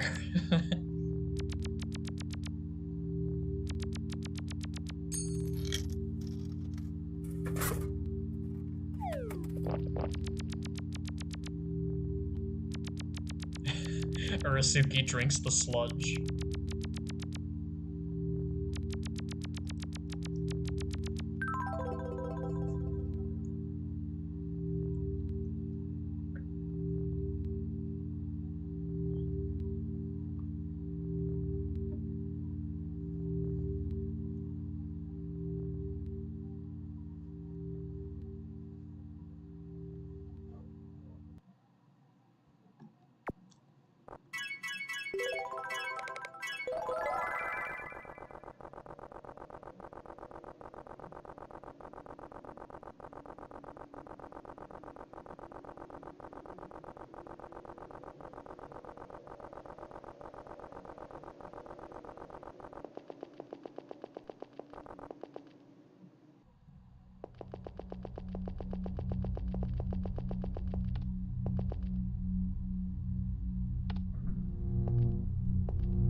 I swear, when I eventually get to the Kura puzzles,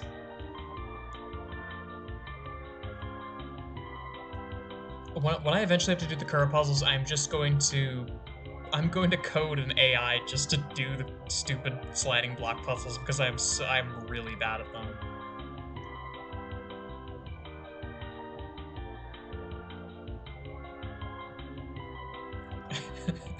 In classic engineering fashion, instead of learning how to get good at something, I'm going to learn how to make a machine that will do it for me.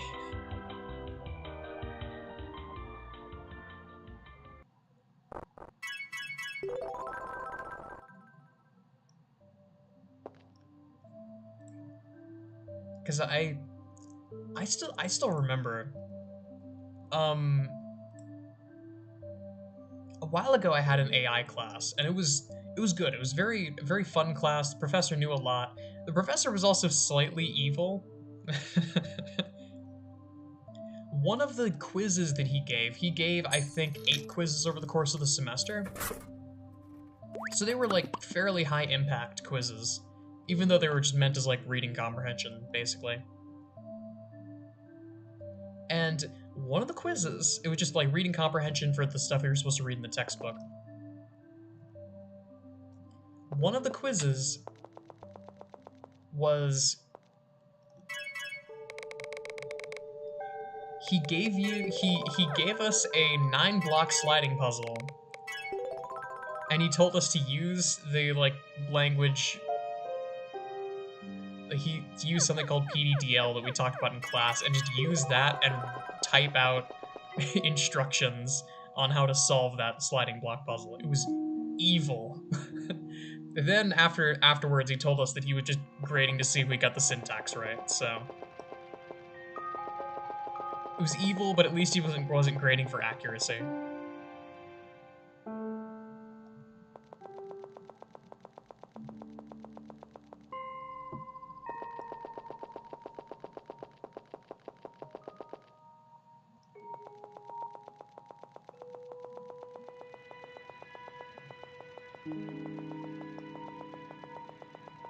This is the wrong way, I think. It's so easy to get lost here.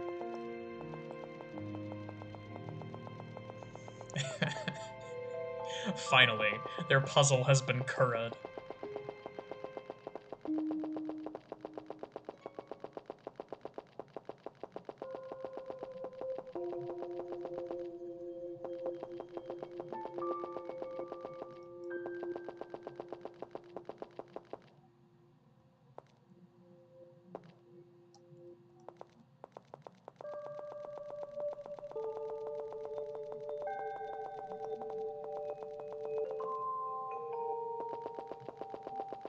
Ah, here we are.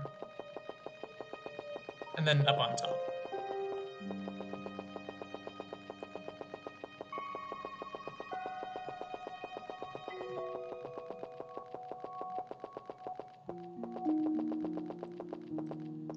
Nope, I still went the wrong way. Right? No, that is right. Damn it. Like I said. Easy to get lost. And it doesn't help that I've honed my skills when it comes to finding things in Tuki, but normally I have the sense of direction of a, well, I couldn't find my way out of a brown paper bag, frankly. So I give thanks to things like the map button up in the corner and Waze for when I actually need to go places.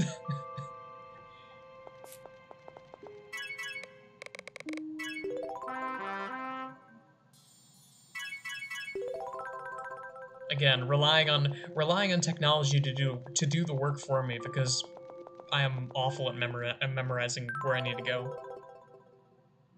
But hey, as time has gone on, I've needed to rely on the map less and less, so I must be doing something right.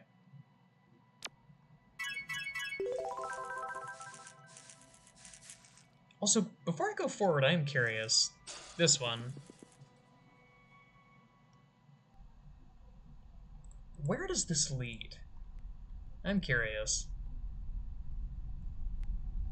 Okay. Famicom Caverns A. Interesting. The music, right?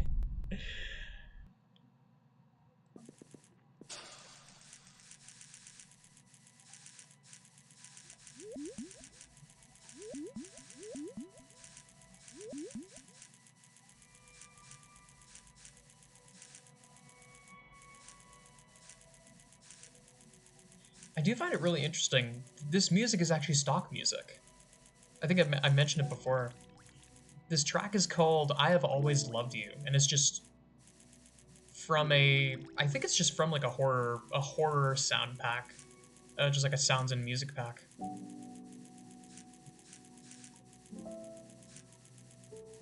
And it's really good. Like, it's so good for just music that you just find randomly online. It's a good way to describe this whole game, honestly.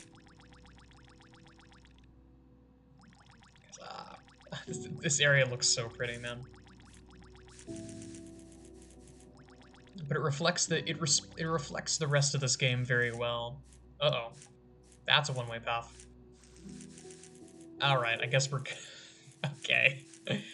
Thanks, game. I guess I have to find my way back.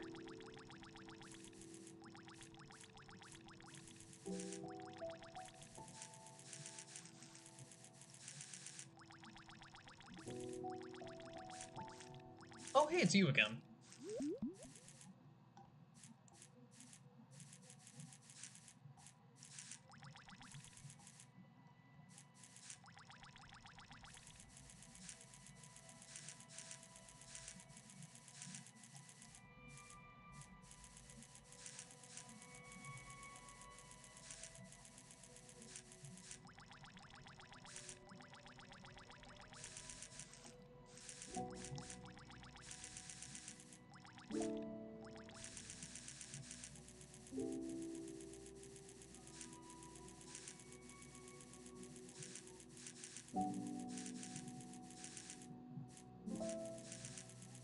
Hmm.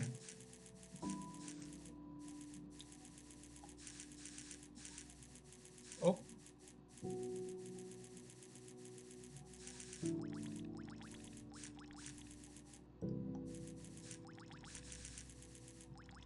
Nice, this is the path I was on earlier. Awesome. I should just be able to follow this.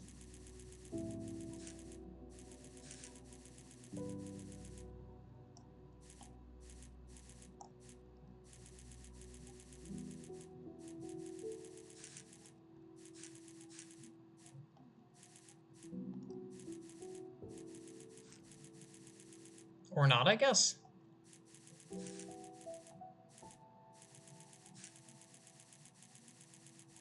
Unless that's just a really similar looking path. Okay, hang on. It doesn't help that this area is humongous. Here's the creek.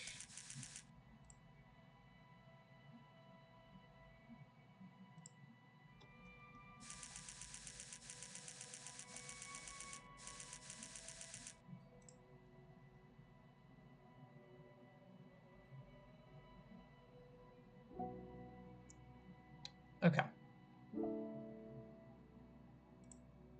So I'm right here right now. I should just be able to go up and right and find it.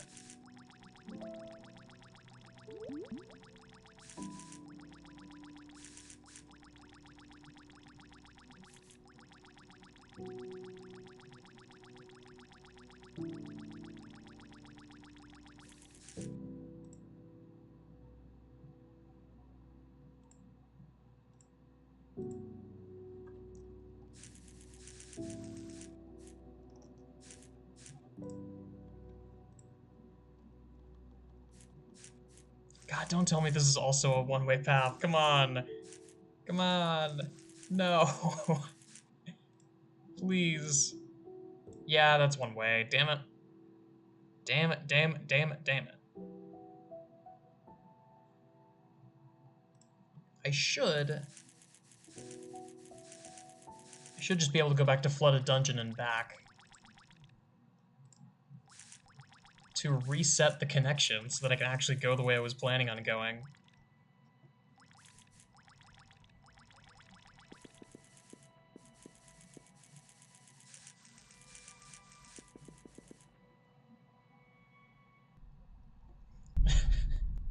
Kind of a self-fulfilling prophecy. Me saying that I couldn't find my way out of a brown paper bag and then thinking like, oh, I'll be fine.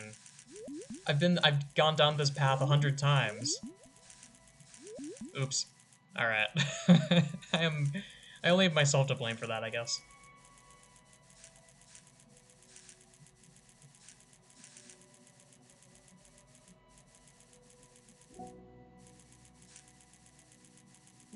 Yeah, this one is a little hard to navigate, but I give QXY the benefit of the doubt because his worlds are gorgeous.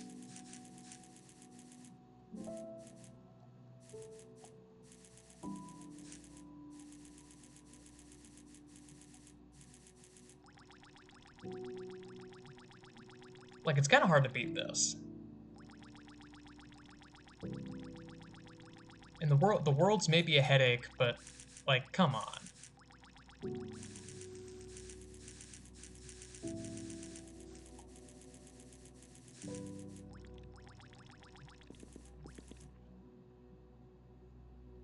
Okay, that's more like it.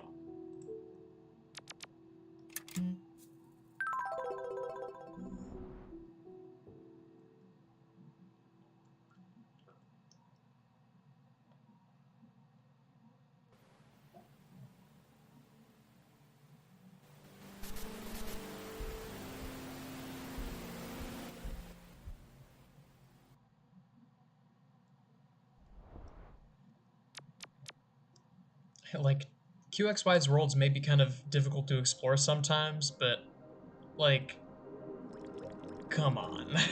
It's worth it.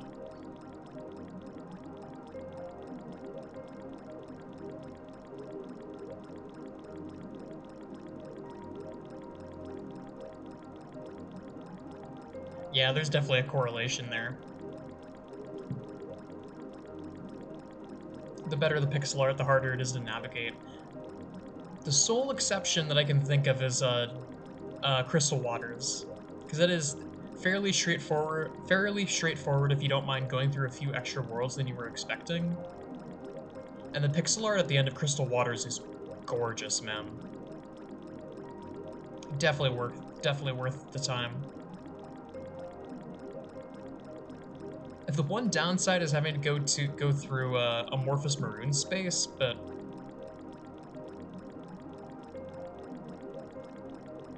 it's not that bad. I give amorphous maroon space credit for being a pretty obvious nod to dot flow. And I like dot flow, so.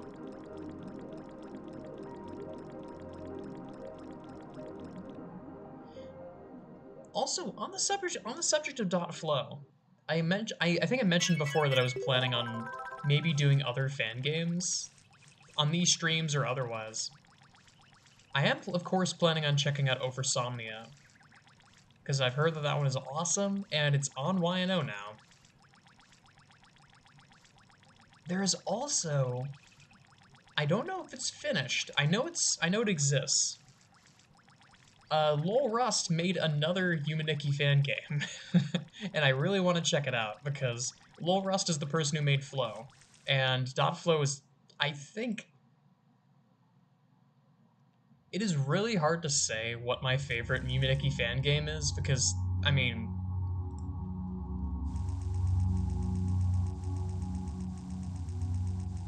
Yumatuki has so many positive aspects, and it also has negative aspects. But dot flow is so damn good as a complete package, man. It's so I love it. I love it. I love it. I love it. So the fact that Rust has made another fan game has me very excited. Especially since I've heard like mentions that it's meant as a sister piece to dot flow. I don't know how accurate that is, but I definitely want to check it out.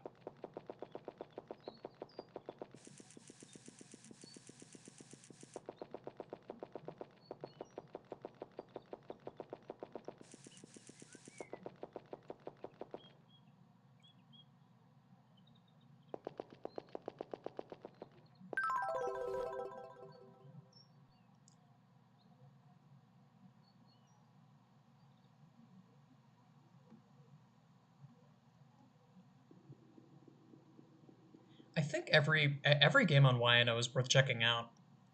They're all really good, and they all have merit. They all have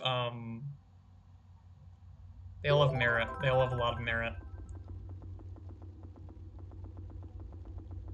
Like even Brain Girl, I would knock it for being kind of short, because I think to my memory, Brain Girl only has like 2 or 3 effects, but it's beautiful. Like it's so damn pretty, and I don't mind at all that it's only got 3 effects if what's there from only having 3 effects looks that good.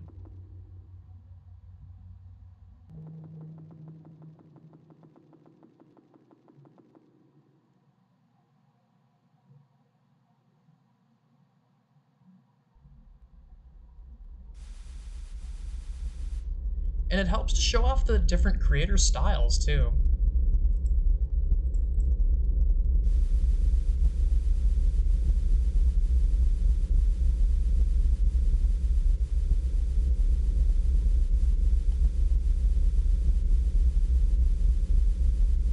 Because I think the ones that come to mind that were really, really good were, I remember Answered Prayers was very, very good. Dot flow, obviously. Dream Genie was weird, but I quite liked it. It had a lot of very strange aspects to it, but a lot of very good aspects. Like, it was also, if I remember correctly, it was the only one, it's the only one on YNO that has a speed toggle and doesn't have a speed effect. Which, in my opinion, that is just straight up just a positive. There is no downside to that.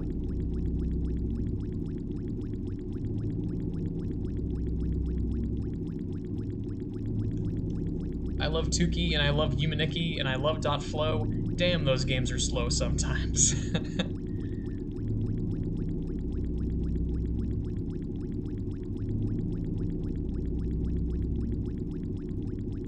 Because I know that Collective Unconscious is also going to have a speed toggle, but, you know, comparing any of these games to Collective Unconscious is kind of unfair.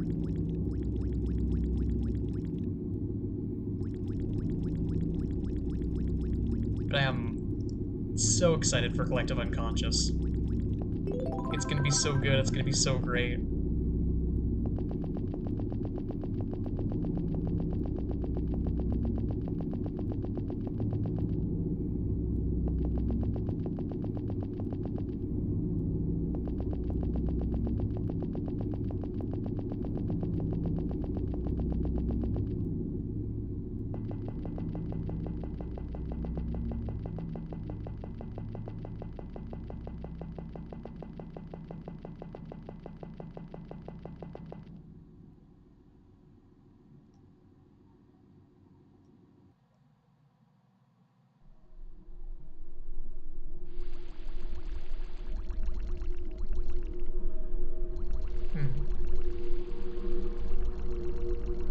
I have to wonder why this place chugs as much as it does. So I have a fairly good laptop, and this is still it's still struggling a little bit.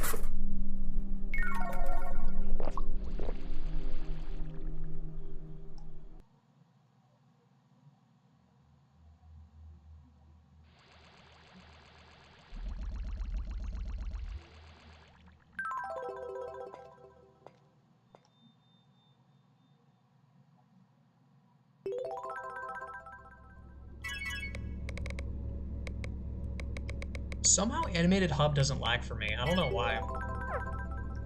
It was also, Animated Hub was also the contender for having the loudest music. I still remember the first time I went there, it blew out my freaking eardrums, and they fixed it, thankfully. But the music used to be so loud there. I appreciate that they seem to have fixed it.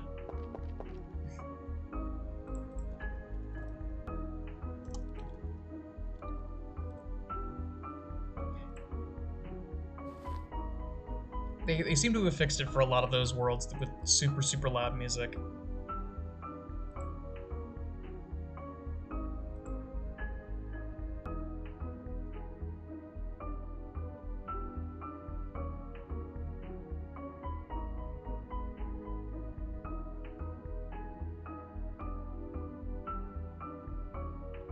But yeah. I think that'll have to do it for me. That trip to Lavender Waters took longer than I was expecting.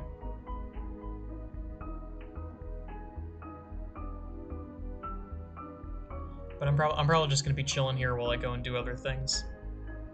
But I will probably be stopping the stream. But this was fun. I'm looking forward to doing this in the coming Saturdays.